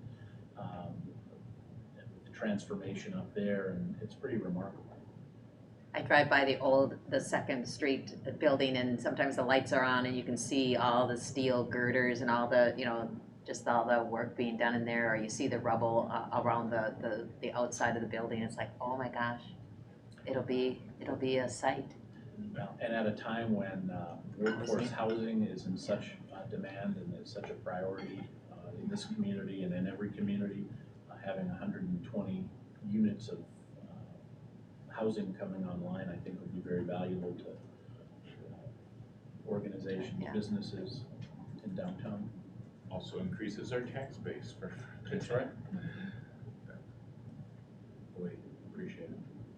Thanks. So, thank you. Thank you. So in the past, we've had, I think we have this in do you get this in some kind of a flyer that that you give to people when you lobby with them or work with them or meet with them, or? Yes, we put it in a handout that, we don't need as the handout in order to share with our local delegation when we meet with them, but when it gets closer to times where you'll all come down, we have that handout, which is a nice excuse to go and visit the members of the committees and to drop it by. And I don't know, I don't necessarily need this tonight, it's late, but that special education funding for Duluth, the thing that happened in 2016, I'm just wondering if like you could meet with a few board members, like I know Member Sadowski probably, do you think you remember this? Actually, I had circled that as a question. I was Yeah. gonna kind of circle back with like Rosie Yeah. or, Like I said, you know, someone about that, Yeah. just to get a little more history on that. And I think, Member Sandholm, you were here around that time and, or we've talked about it since you've been on the board because it was on our legislative plan. We probably could all use a little refresher at some point too, but It'll help hone my talking points for the legislature, Okay. so, because it is very complicated. it is, yeah. It was an unintended consequence by where the state set the floor with regards to the funding, and it was a base year that the district used, and it just created a huge financial burden for the district. And have we reset it? Have we reset that ceiling or that floor kind of where we're not getting socked all the time? Part of the legislative ask does that. Okay, Part of that bill, so it's not just, so it's an adjustment in that formula for Duluth, Right. but it's also then asks for financial Payback. reimbursement and payback. I mean, our former CFO, Yep, the Erickson, yep. used to talk about it, and they talk about that base year. I don't know, Simone, can you remember which base year that was? And that's been a problem since, 2016. since that was chosen, because it was a low number year for us or something like that. There was a Something, yeah. Created extra problems billing going forward. that we incurred that was, it's an interesting tale, and we could share it. We also have it in print form, and I can share that with the board or Oh, with that's, me yeah. too. I once made a recording of Kathy explaining it, so I could Oh, bring you it back. did. I'll have to find it. Oh, funny. So thank you, Jeff. Thank you. Yeah, thanks, Jeff. Thanks, Jeff. So I was just gonna ask one other thing on this. Is there something on here that other districts are asking for, or that you've heard other districts around the state, you know, throw on this list that are coming up? So everything that is on our list is on other lists of other entities. Not all school districts do a legislative priority list. Larger districts certainly do, like yourself. But obviously the Duluth specific items are not on anybody else's list, with the exception of that sales tax exemption. Second comments? So you think MTSS framework is on other districts or other, because it's become such a strong achievement, framework in all of our districts. So in order for us to really make progress in academic success, the MTSS framework needs to be supported. Are we supporting it? Are they supporting it right now in any way specifically? I mean, I know they probably think that the general fund that they're giving us, whether it's 2% or 5%, that we're spending it on MTSS, but we're going to be asking, many districts are, we are asking for specific requests in MTSS because it is a great strategy for working with our kids. It's a proven framework. We're doing it already. We've put MTSS coordinators in every one of our buildings. We're using ESSER money, I would assume, right now to fund those. And we need some assurance from our legislative and our state that they know the value of it and they're gonna continue to support it. Or we want them to. We want To kick in money Yeah. specifically. So they're not gonna say, we'll give you 5%, and we are expecting that you'll do something with MTSS. Or would they play that game? Hard to say which Yeah, way it would yeah. go.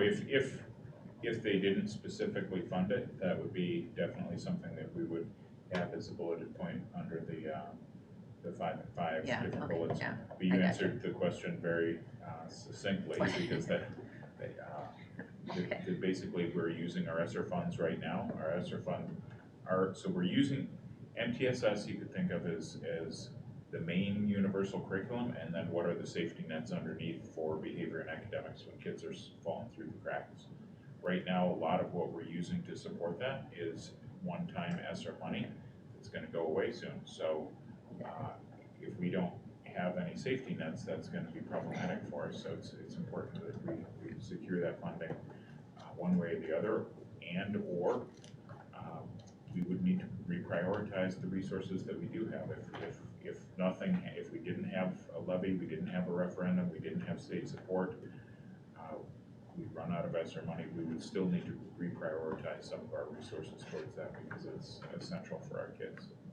And so I would really like to get that question at a grocery store, and I think I could articulate it. I don't think I could go to the presentation we heard from Bard tonight and kind of tell my community exactly how those different tax bracket things are gonna work. I can study it and I'll be visiting that again, but this would be one I could maybe articulate better. Thank you. Thank you. Thank you, Jim. Thank you. Board Chair, we have another item, but there is none. So 3C is other, but we have it listed as none. So are there other things that? No, there's not. All right. We- So yeah. we have concluded the meeting then.